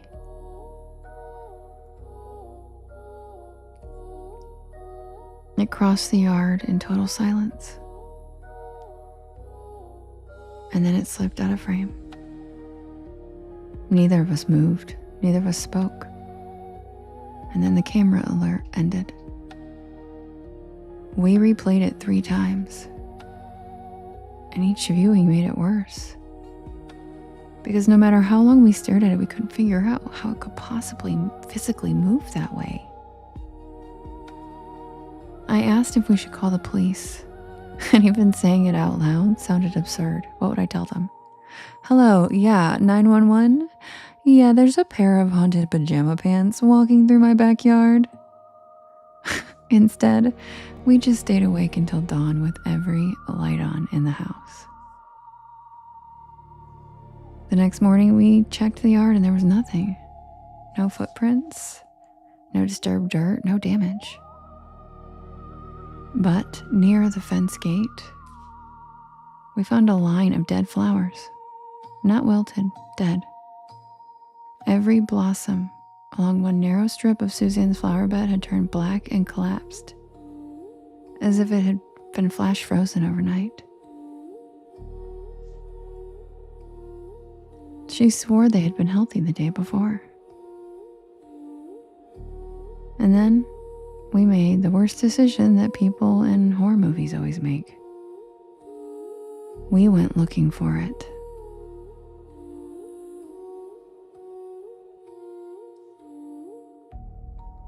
Suzanne had a friend whose uncle owned farmland several miles outside town, near where one of the earliest Fresno Nightcrawler sightings supposedly occurred. I told him about my Porch Lore podcast, and he said that we could come walk the land and check things out if we wanted to.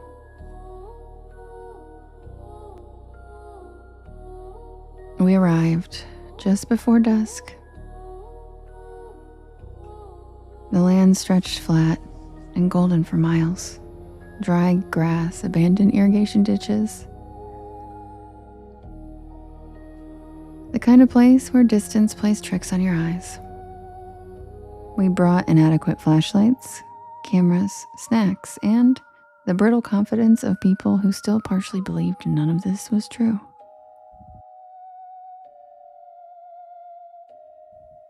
By midnight, we had seen nothing. We sat near an old pump shed laughing nervously at ourselves.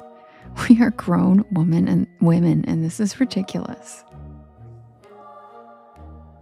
And then every cricket stopped instantly. 1 second there was noise, and the next, silence so complete it felt vacuum sealed. Movement caught my eye near the fence line. At first, I thought someone had placed a white trash bag in the middle of the field. But then it moved. One shape, and then another, and then a third. 3 pale figures emerged from the grass, different sizes walking slowly toward us, each gliding with that same impossible gait. Thank you, Wanderlust. The tallest had to be nearly 6 feet, and the smallest perhaps 3. They looked like a family. They didn't just look like random creatures, it looked like a family. The figures approached without hurry, no sound. No sign of awareness except that every step carried them directly toward us.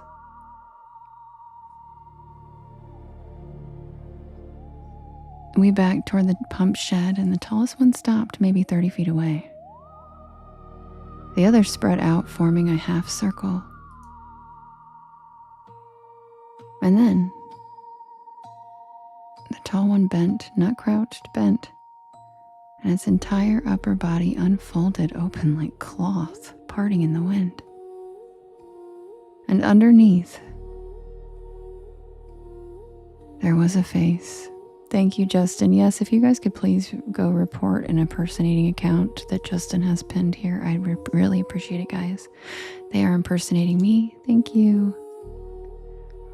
Underneath, there was a face. Pale and stretched, featureless except for a mouth too wide and eyes that looked sewn shut beneath translucent skin. Suzanne screamed. And that broke whatever paralysis it had on me. Thank you, Stephen.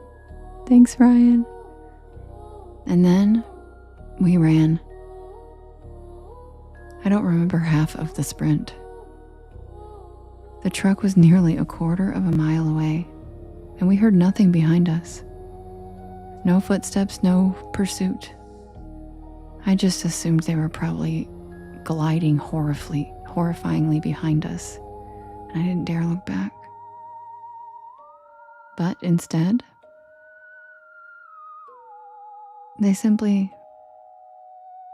let us run. We got to the truck out of breath, our hearts racing. Suzanne fumbled the keys twice before getting us inside. And then we peeled out of there, throwing gravel. Neither of us spoke the entire drive home. After some more research, I read that several indigenous stories described pale wandering spirits who appeared when the land itself had been violated. Guardians of sacred places, not hunters, not predators, judges. Thank you, Stephen. Thank you, Holly. Thank you, Speak Your Mind. We built houses where they used to walk, and Suzanne's neighborhood, that development, built over old protected land that had been bulldozed.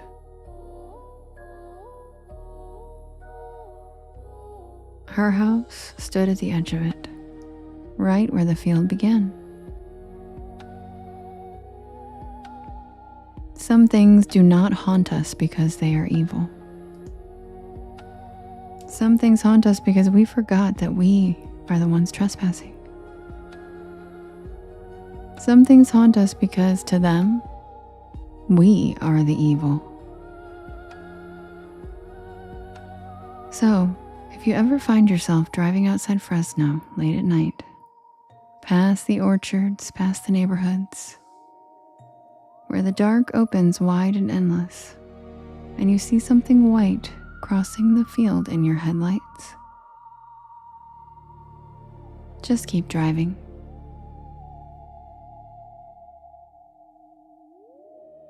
And that's the tale of the Fresno Nightcrawlers featuring Suzanne.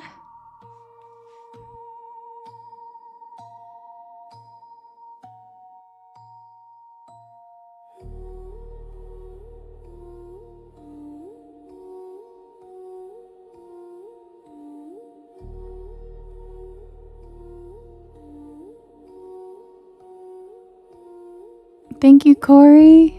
Thank you, Steven. Thank you, Rachie.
Welcome in, everybody. If you're new here, my name is Devin, and this is Porch Lore, and I tell spooky bedtime stories to help you relax your nervous system and fall asleep. And I am here every single night at 10 p.m. Eastern Standard Time until about 1 in the morning. I do write and record all of these stories myself, and they are available for you to listen to whenever you would like on my YT channel, as well as all of the podcast streaming sites. Just look for Porch Lore and you will find me. Also, all the links are in my bio. Hi, CJ. All right, guys, if you guys could do me a big favor while I set up the next poll. Thank you, Bed of Dust. While I set up the next poll, if you guys could hit that share arrow in the bottom right-hand corner. There's a little yellow circle with 2 arrows chasing each other that says repost. And that puts my live into your friends' FYPs. And it helps us grow this beautiful porch of ours. And yes, I miss the ducklings. Also, sharing to your story and sharing with your friends also helps immensely. And thank you for everybody tapping. Good morning, Candace. All right, guys, I'm going to set up the next poll so we can vote for the next story. So grab a beanbag chair, grab a hammock, sit back and relax, check out the shooting stars, and welcome to the porch. Happy Thursday. And Amanda, thanks for the follow. Welcome to the porch.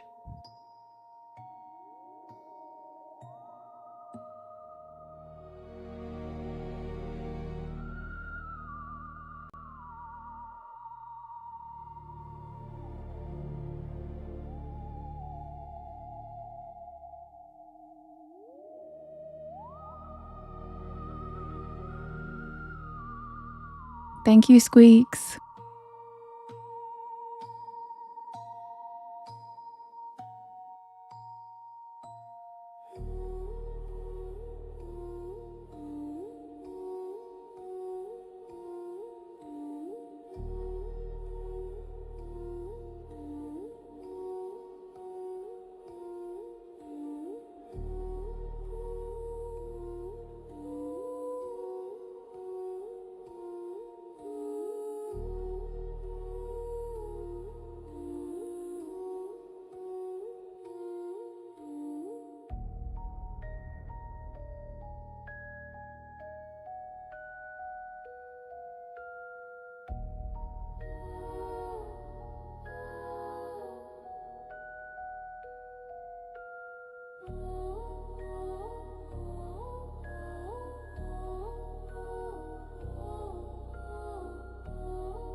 Hi, Angela. Okay, you guys, the next poll is ready.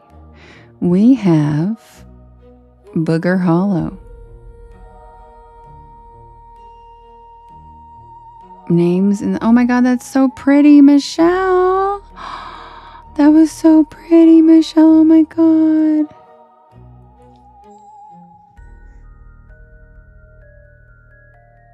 Oh my god, Mackenzie, are you Mackenzie? I'm so sorry, Porch Pal. We love you. I don't even know what to say. Nothing I can say can help. Thank you for telling us where you've been, and we love you. I'm so sorry. We're here for you if you need us. Take as much time as you need. We love you. I'm so sorry, Mackenzie. I'm so sorry.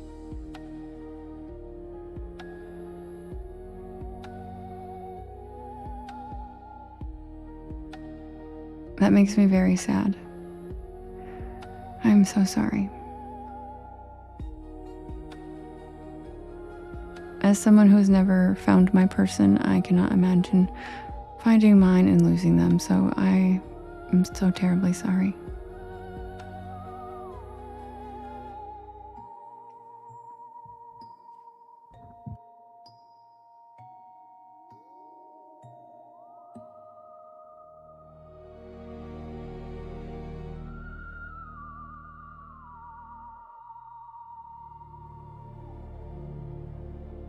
Everybody, please give our beloved Porch Pal Mackenzie, who is a staple of our community, some love. She just lost her husband today, and she is literally one of the MVP Porch Pal members of our society, and I am so sorry.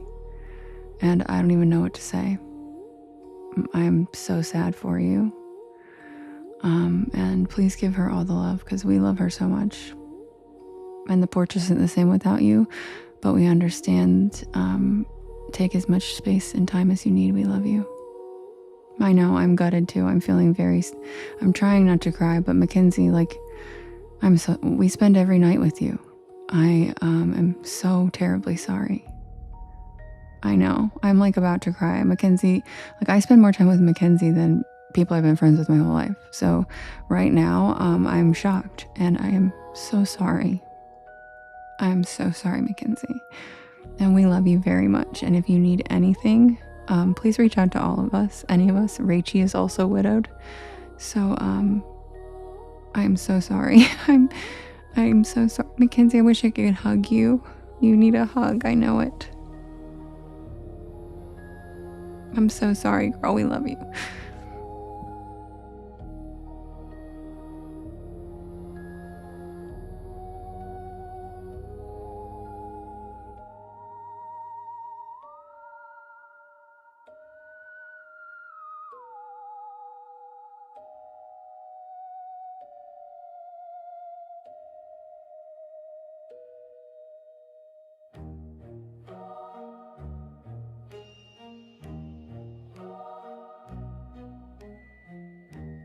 And yes, Mackenzie, it's not usually something people expect at all, and especially when it's not something that was illness or anything. I'm so sorry, and you're probably just in shock. And yes, reach out to Rachie. She's also widowed, and she said she can help give you some resources to deal with this grief. I'm so sorry, Mackenzie.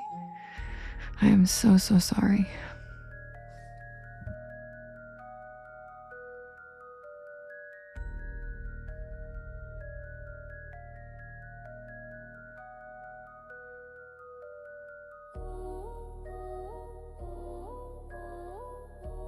Yeah, I'm way too much of an empath because I'm wrecked right now. I can feel Mackenzie's pain, and it's just breaking my heart.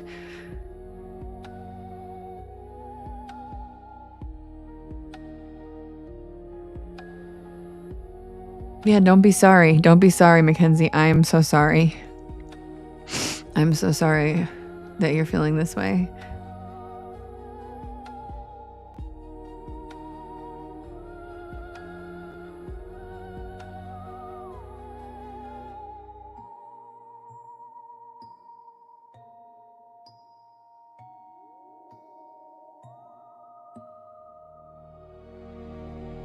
Yes, Mackenzie, I am so glad you told us, especially so quickly. You are in such a shock panic mode to come here and tell us. I think also demonstrates how much this community means to all of us, because you know how much you mean to us, and thank you for telling us. Yep, we're all friends no matter what, and yep, we're family on the porch, and so we're here for you in any way you need. I'm so sorry, Anna.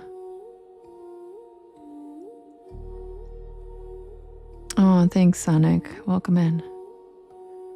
All right, guys. The next poll for us to vote is ready. Send Mackenzie all your love, please. Oh, thanks, Nisi. Thanks. Yeah. I really do feel everything a lot. I really do. It's exhausting. All right, guys, we have the Booger Hollow. Names in the logbook. The Door in the Water. The White Witch of Rose Hall. And the Flatwoods Monster. Wait, Mackenzie, is there a story you'd like to request? I can't imagine she wants to really listen to anything probably, but I'll add your request.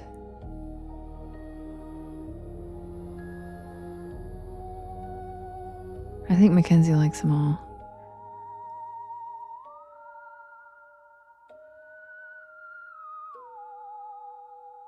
Yeah, that's what I figured. I didn't think you wanted to. Okay, that's perfect. All right, guys, you can vote in the top left-hand corner. There is the Booger Hollow. Names in the logbook.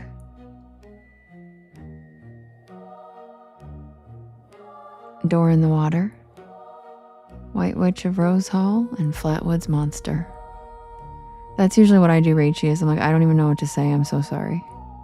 That's like, yep.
And the winner is the names in the logbook. I will be right back with that story. Sit back and relax. And if you guys could do me a favor and hit that share arrow in the bottom right hand corner, there's a little yellow circle with 2 arrows chasing each other that says repost. And that puts my live into your friends' FYPs, and it helps us grow this beautiful porch of ours. Good night, Sasha.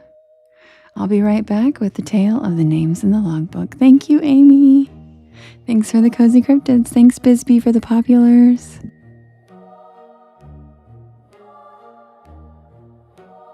Thank you, Leslie. Thank you, Lovely. Hi, Lovely.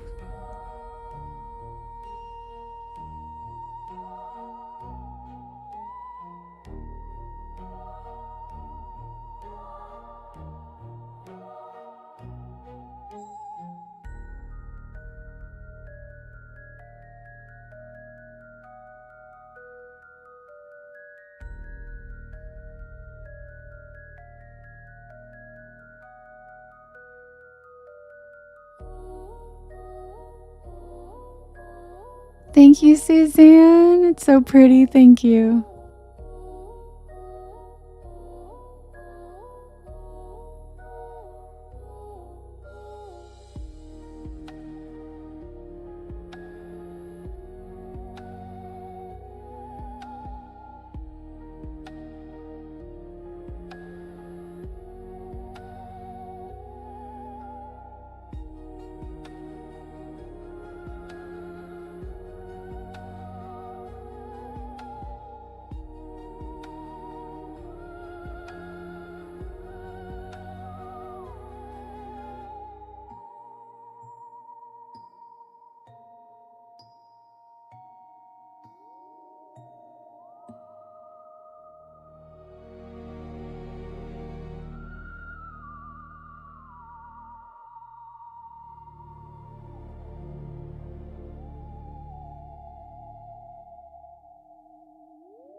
I don't have any Viking ghost stories, but that sounds really cool. I should add that to my list for sure.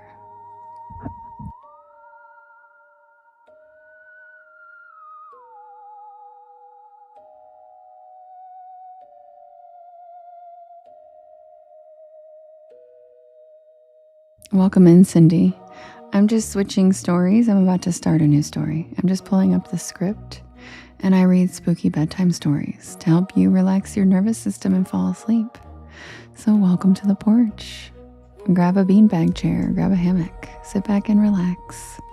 Welcome in, Charm, Worman, and Freakin'. Thank you for the follow. Welcome to the porch, guys. I'm going to take a quick swig of my tea, and I will be back with the tale of the names in the logbook.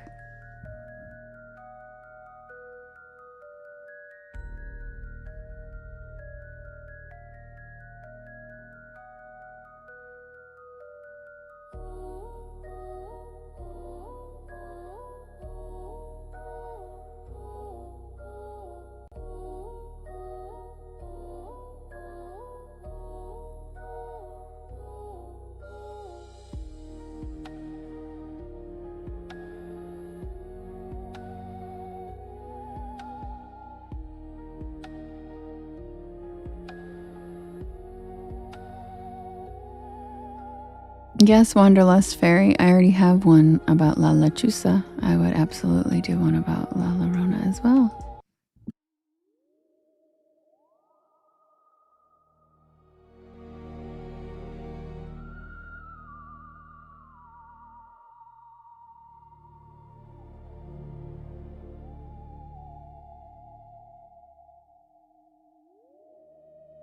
Oh, Lana, you're so sweet.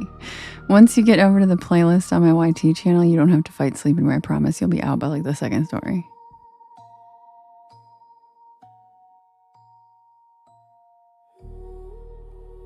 Submitted for the approval of the Porch Pal Society. This is the tale of the names in the logbook.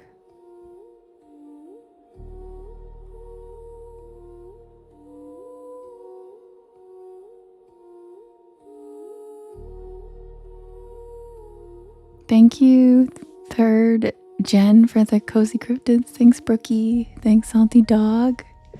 Thanks, Lovely.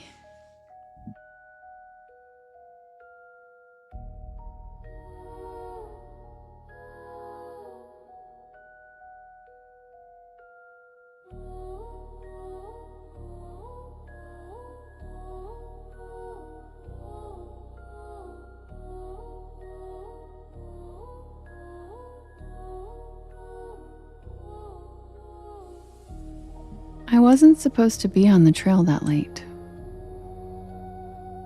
I had started the day with a clear plan. An easy section, steady pace, make it to the next town before dark.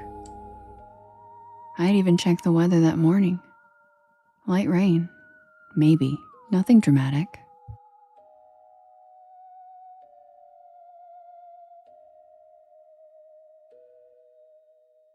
By mid-afternoon, the sky changed in a way that I didn't like.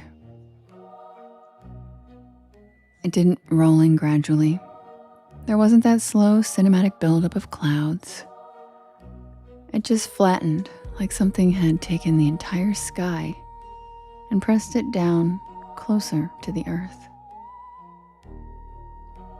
The light dimmed, not darker exactly, just muted. And the color drained out of everything. I remember stopping on the trail and looking up through the trees, feeling that quiet, creeping certainty that I had misjudged something.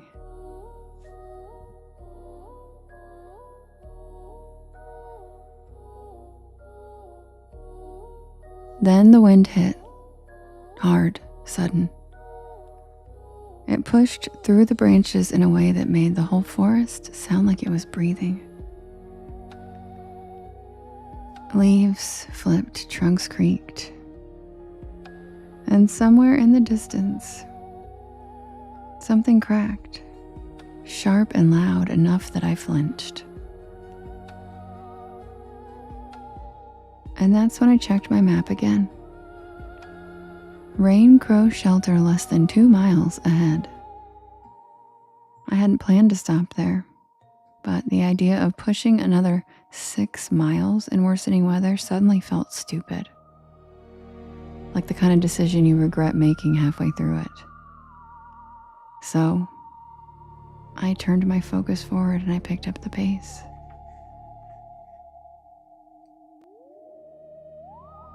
Thank you, Matt. Thanks. I love those. The rain started before I made it a 1/4 mile. At first it was just a mist, fine enough that it barely even registered. And then it thickened. Jade. Heavy drops, fast and cold, soaking through my jacket. The trail turned slick under my boots, mud grabbing at each step, pulling me off balance. I don't like being rushed in the woods. Everything feels louder when you are. Your breathing, your footsteps, the way your pack shifts and creaks. It all starts to feel like noise you can't control, and something about that makes you hyper aware of everything else. By the time I saw the sign for Rain Crow Shelter, the storm had fully settled in. Thunder rolled somewhere behind the ridge. The path to the shelter branched off the main trail, narrow and slightly overgrown. I almost missed it. The wooden sign was old and the lettering was faded, enough that I had to step close to read it. Rain Crow Shelter, 0.1 miles. The walk down to it was steeper than I expected. The ground dipped and then it leveled into a small clearing, surrounded by thick trees. And there it was. The shelter looked like most of them do along the stretch of Appalachian Trail. 3 wooden walls, open front, and a slanted roof built to shed rain. Weathered but sturdy, built to last. There were already people there, 4 of them, and that surprised me. Not because shelters don't get crowded, they do, but because this section of the trail wasn't really busy this time of year. Thanks, Lily.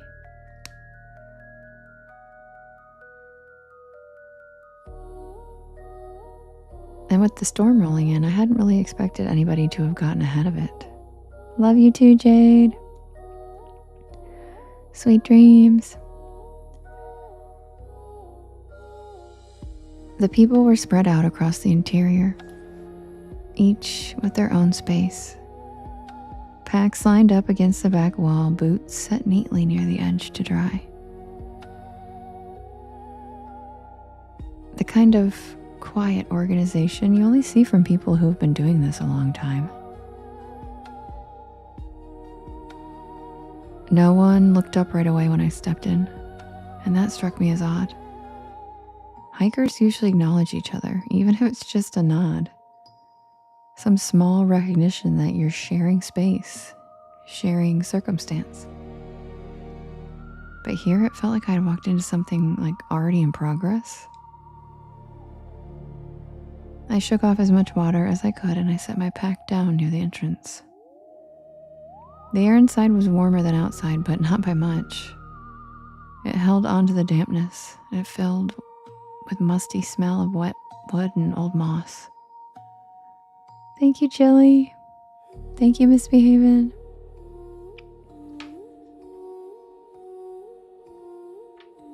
Eventually, one of them glanced over at me. A man older, maybe late 50s.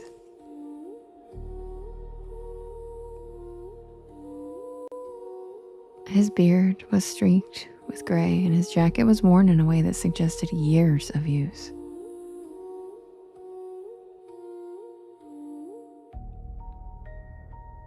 He gave a small nod and I returned it.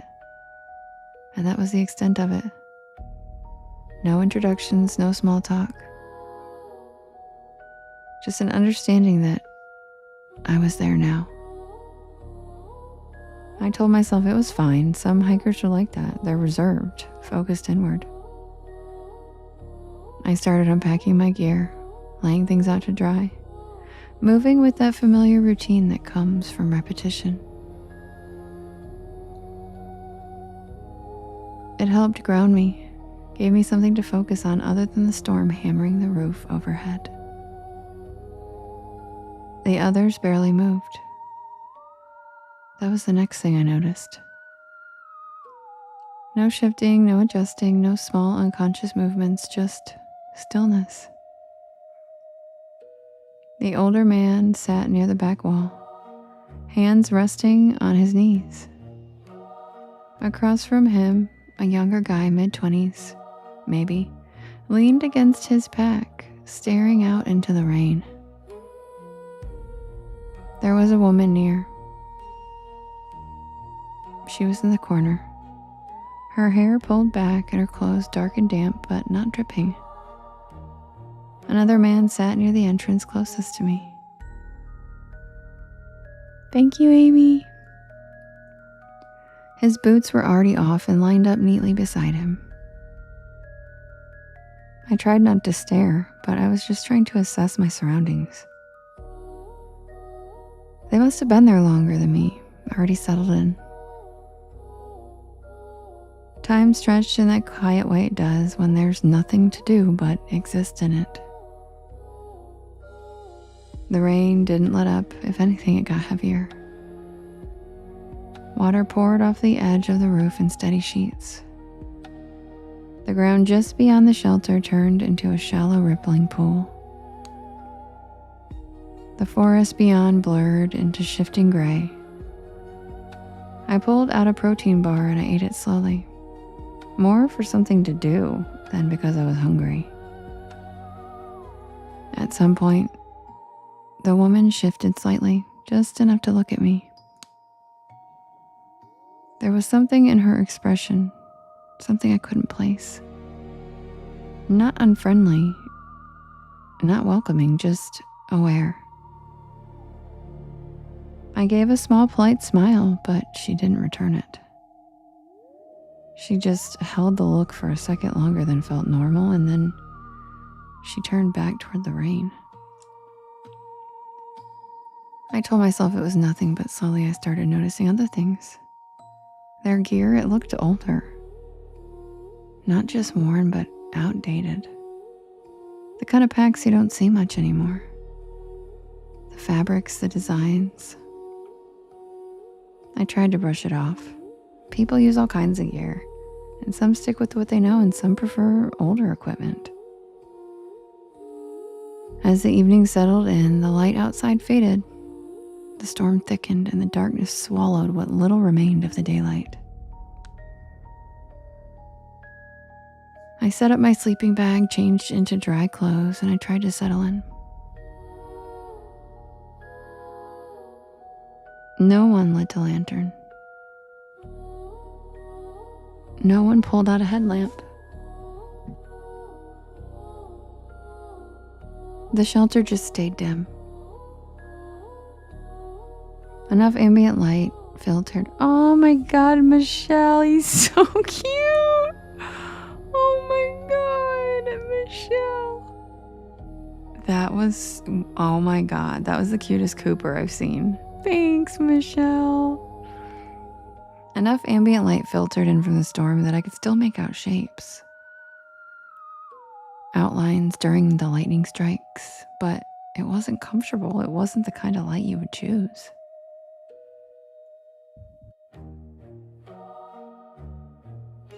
And yet, no one changed it.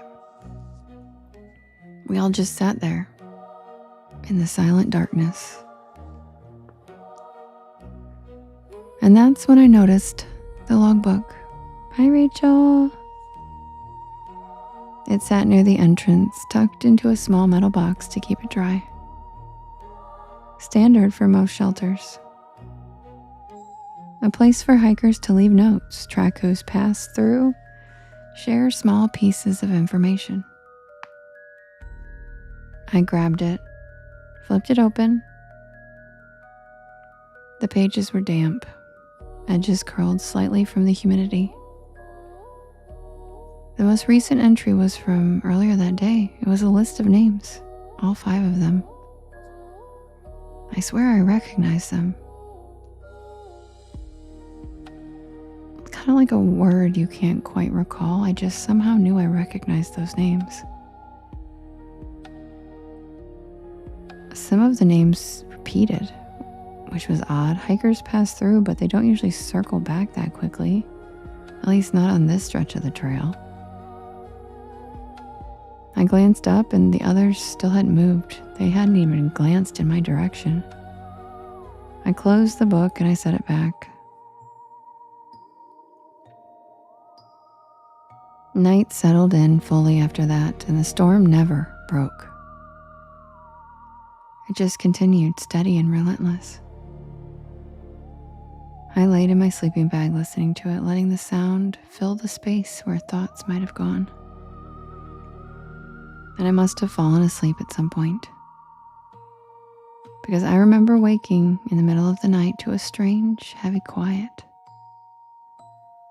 The rain had stopped completely and there was no wind, no movement of trees, just silence.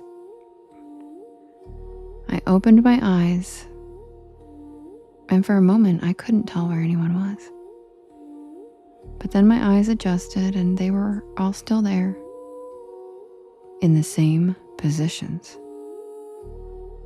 Exactly the same. The older man and the younger one, the woman and the other by the entrance. None of them were lying down. None of them were sleeping. Thank you, Justin. They were all just sitting there, awake, facing forward in the pitch black silence.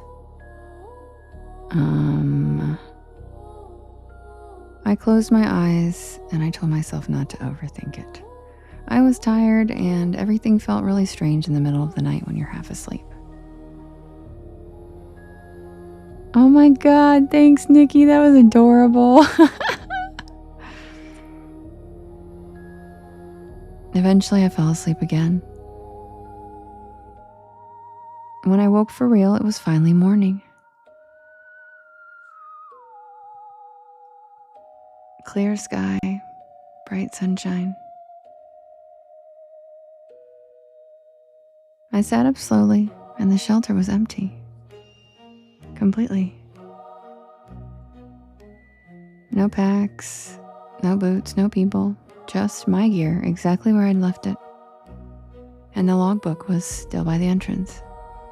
Everything and everyone else was gone. I stepped outside. The ground was damp, but there were no footprints. I packed up quickly after that. I didn't linger. And I didn't try to make sense of it. I told myself that they had just left early before sunrise.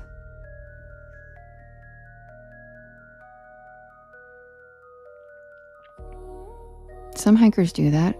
It wasn't impossible. I finished my hike that day in kind of a quiet autopilot, moving forward because that's what you do. When I got home, I decided to look up the logbook. Rain Crow Shelter, Appalachian Trail records, local archives, anything I could find. And it didn't take long. Yay, Matt! There had been incidents over the years, disappearances unexplained, search efforts that turned up nothing, no gear, no remains.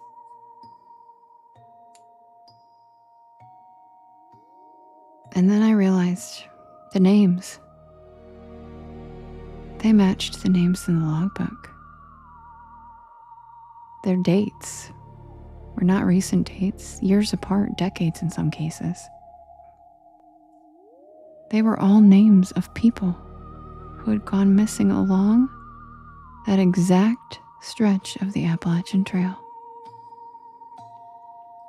And all of them were last recorded at Rain Crow Shelter.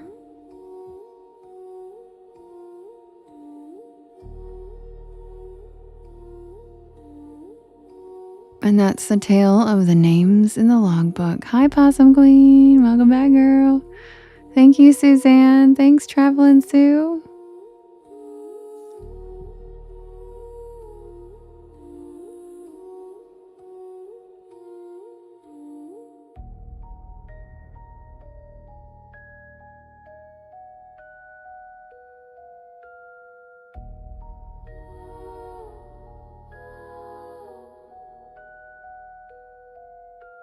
Welcome in, everybody. My name is Devin, and this is Porch Lore, and I tell spooky bedtime stories to help you relax your nervous system and fall asleep. Hi, Gino in Ireland. Welcome. I am here every single night at 10 p.m. Eastern Standard Time until about 1 in the morning. I know I saw that, Rachie. I reported it as me, and so hopefully that'll take care of it. Otherwise, it's literally like I could send them a cease and desist from like my law firm. You know what I mean? Like she's being dumb. So, Roxy, thanks for the follow. Welcome to the porch. Before a summer ween fair. Cool. That sounds fun. Sweet Lily, there's somebody that has a fake account. They're like using my name. So we all reported it. I don't know the name. Can someone tag it if Lily wants it? I'm over talking about it, to be honest. It's literally ruined like the whole live. Anyway, you guys know what time it is. It's grilled cheese time.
Cynthia, a lot of the porch pals are eating a grilled cheese. Hello, Lancier. The land of enchantment sounds cool. Welcome in. Hi, Halls.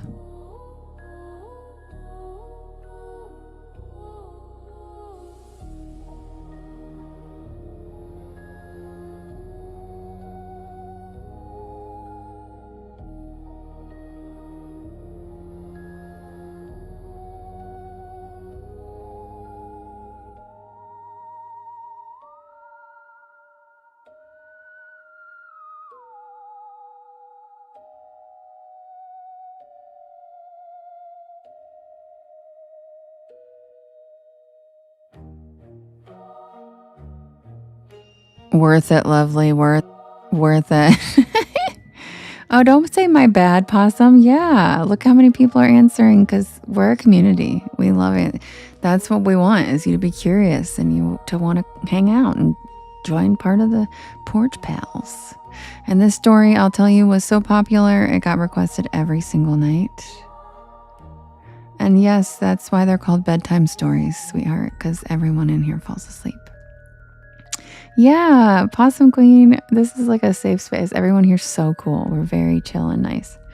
And everybody liked this story so much that it was requested every night. And before I would end the live, people would be like, no, wait, you didn't read the diner yet. And everybody liked it so much that I jokingly was like, you know what, I'm just going to start ending the live every night with this story because you guys like it so much. And I thought eventually people would get sick of it. And I tried to stop reading it one night. I was like, you know what, guys, we don't need to end with the and the Porch Pals freaked out. Nikki Peace, thanks for the hand hearts. Yeah, especially Justin. Justin was like, I'm calling my therapist. And then what did he say? Hi, 911. My favorite content creator won't read my favorite story anymore. It was like they were about to have a mutiny. So this is forever the last story of the live because I feel like I might not survive if I change it. Misbehaving, thanks for the melon juice. All right, guys, quick. Oh, corn. Corn. Yum. It's sweet corn season, by the way, y'all. It's corn season. Yum. All right, guys, I'll be right back. Quick swig of my tea, and we will listen to the tale of the night shift at Sycamore Diner. Sit back and relax, guys. Happy Thursday.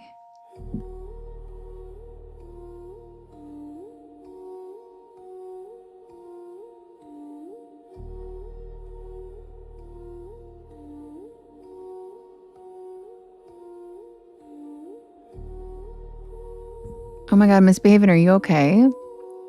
Also, squeaks. I mean, what even is nutritional value? I mean, really, you know?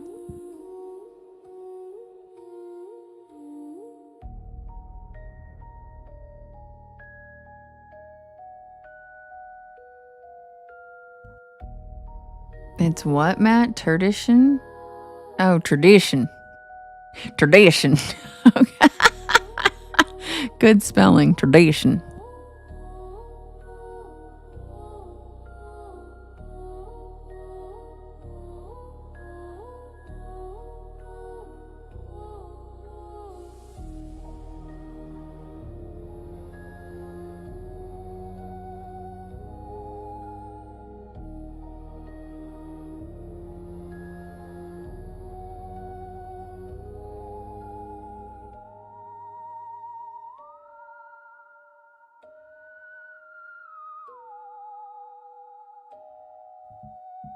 It's our tradition. The Porch Pal tradition.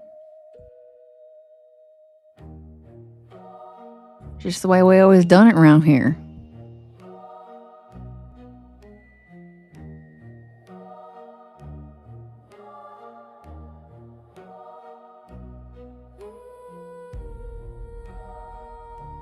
Good night, Lana. Sweet dreams.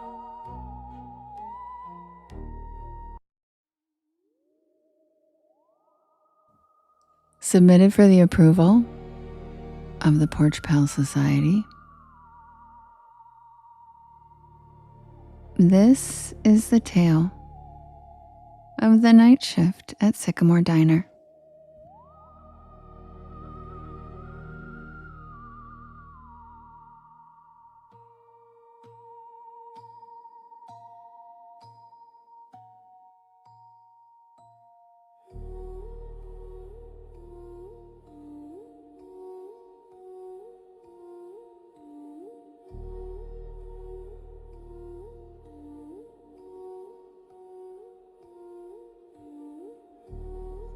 I'm not usually the kind of person who pulls over on back roads at night.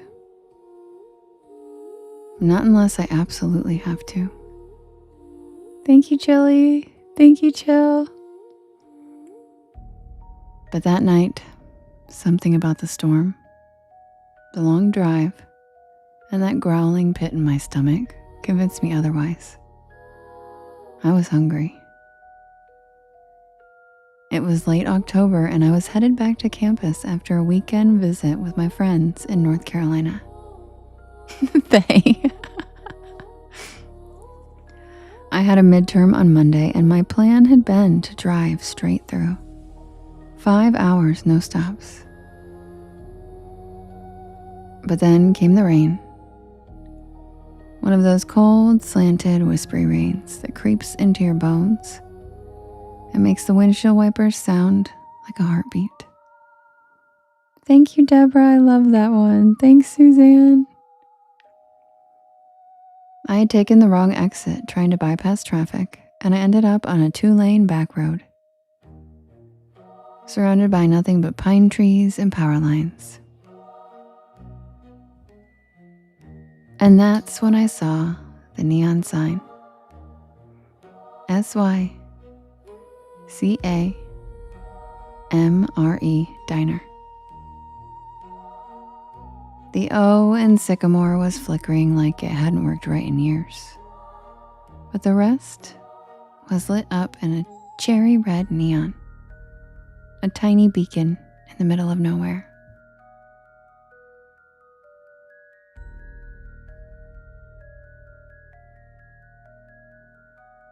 I figured I'd grab a quick bite, maybe get some coffee, check my map, and get back on the highway.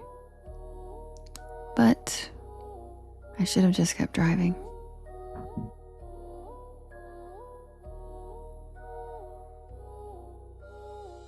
I should have known something was off the second I stepped inside.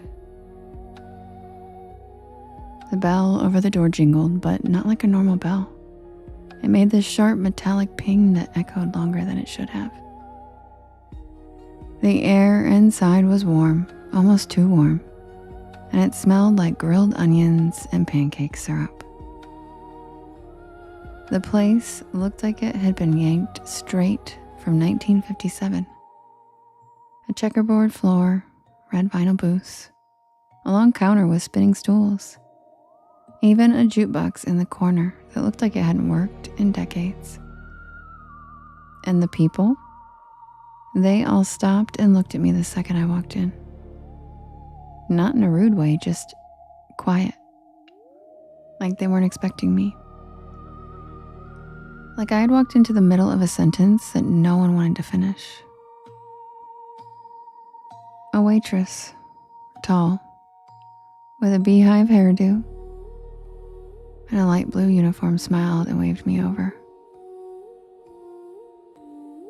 "You get caught in the rain, sweetheart," she said, handing me a laminated menu. I nodded, still trying to shake off that weird feeling. Yeah, the highway's a mess. Michelle. She chuckled and patted my shoulder. "Well, you're safe here. Sycamore's always open for travelers." I sat down at a corner booth. The vinyl creaked and I remember the jukebox shifted songs by itself and started playing some slow doo-wop ballad that I didn't recognize. I looked around and everyone looked normal. Sort of. "Thank you, Kathy. Thank you, Suzanne." There was a trucker with a thick gray beard drinking coffee at the counter. A young couple whispering to each other in a booth by the jukebox. And an older woman stirring tea like she was lost in thought.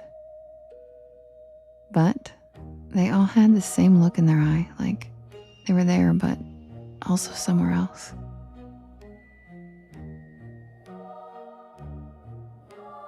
Like they were watching me out of the corner of their eyes even when they were looking down.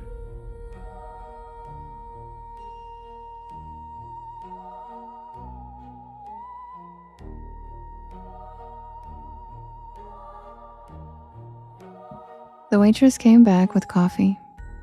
Strong, hot, and surprisingly good. And I ordered a grilled cheese with fries. Simple, safe.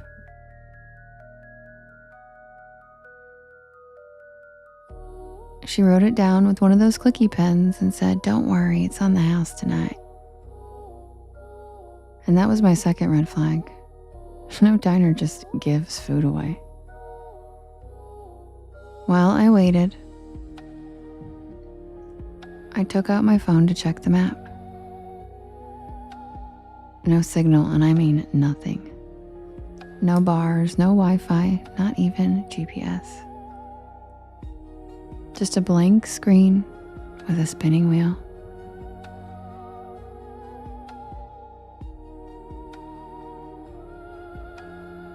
I glanced out the foggy window and the storm was still going, but now the wind had picked up. And I could see the power lines swaying like jump ropes in the dark. But the diner stayed perfectly lit. Not even a flicker. The food came fast. Too fast. like under 5 minutes. But it looked amazing. Golden bread, gooey cheese, crispy fries with a little metal cup of ketchup on the side.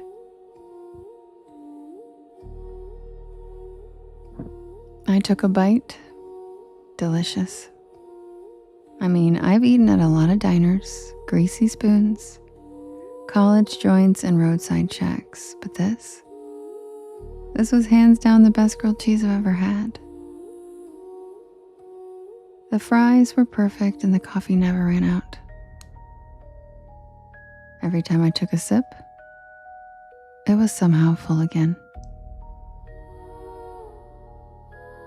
I was halfway through the sandwich when the trucker got up to leave. He walked right past my table, nodded once, and whispered, "Don't stay past midnight." That's all he said. What? But he was already out the door. The waitress gave me a tight smile and walked over collecting his empty mug. Old Earl, he's always saying weird stuff, just ignore him. But I couldn't. Something about his voice stuck with me. Something about the way he looked at me. Not like I was a customer, but like I was in danger. I checked the clock over the register. 11:42. I figured I had just enough time to finish my fries, grab the check, and head out. I still had at least 3 hours left on the road. But when I stood up, the lights flickered. Just once, and then again. And then everything in the diner stopped moving. The couple by the jukebox froze mid-sentence. The woman with the tea stopped stirring, her spoon hanging in midair. The waitress, her hand reached out for a mug, just stopped. Like someone hit pause on the entire scene. I took a step back. The jukebox buzzed, glitched, and restarted a new track. I could still move, but no one else could. And then I heard it. Not music, not a storm. A voice. Not coming from anyone I could see. Just a whisper that seemed to echo from the walls themselves. I backed toward the door, my heart hammering in my chest, and I turned the knob. Locked. Of course it was locked.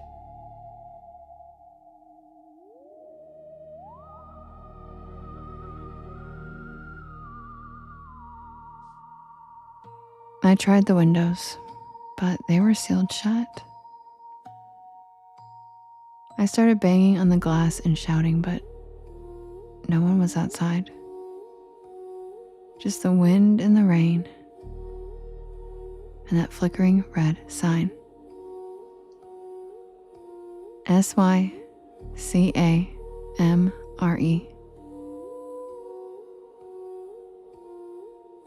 Hi, spooky bestie. I turned back toward the dining room, and everyone was gone. Not frozen anymore, just gone. The booths were empty. No plates, no crumbs, no mugs. No sign that anyone had ever even been there. Except for my plate. Still warm, and still half-eaten. And then I saw the waitress. She was standing by the kitchen doors, her silhouette backlit by a flickering fluorescent light. Her face was wrong. The same smile, but her eyes were empty, black and endless. like someone had painted over them. "You shouldn't be here, honey," she said in that same cheerful voice. "Not yet." I stumbled back, knocking over a chair as she took one slow step toward me. "The others, they were waiting, but you just wandered in." She raised a hand and the walls began to shimmer, literally shimmer like heat waves on asphalt. The checkered floor rippled and the red boots started to fade, becoming outlines and then shadows and then nothing. And then I saw it, underneath the illusion. It was charred wood, cracked tile, broken beams, and black soot, like the diner had burned down long ago.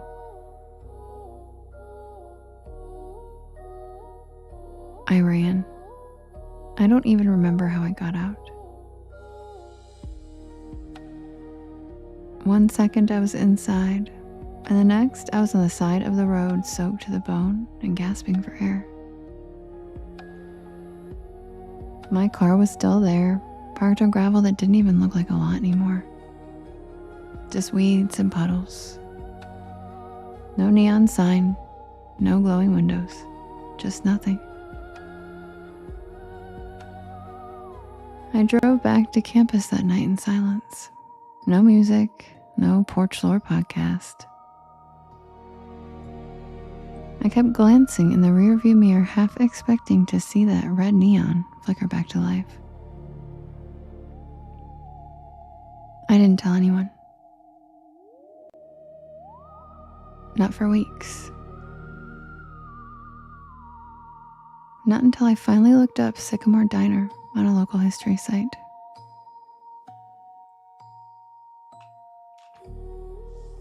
And I found it.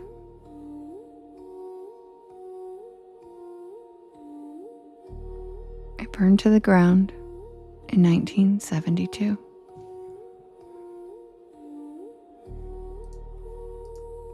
A gas leak. The whole place went up at midnight.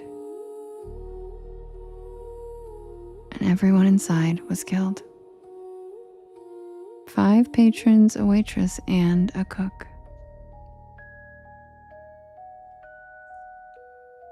The photo in the article?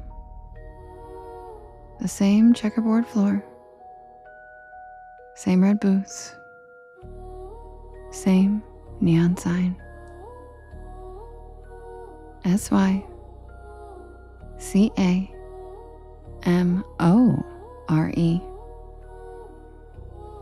And in the corner of the photo, that same waitress, smiling.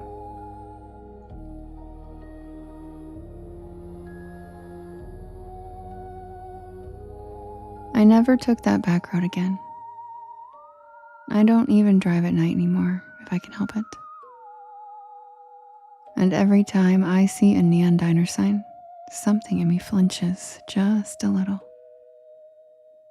Because I know I was there, and I know I wasn't supposed to be.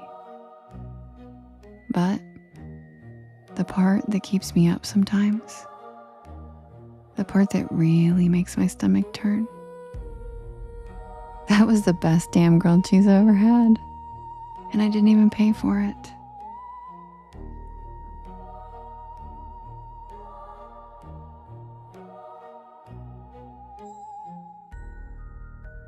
And that's the tale of the night shift at Sycamore Diner.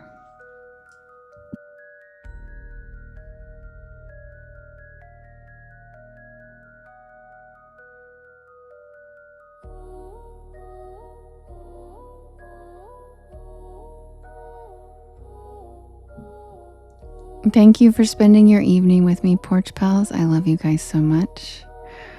I love spending my evenings with you, and I love our community.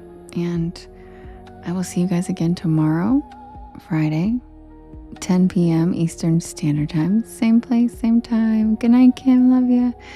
And if you guys can't get some sleep,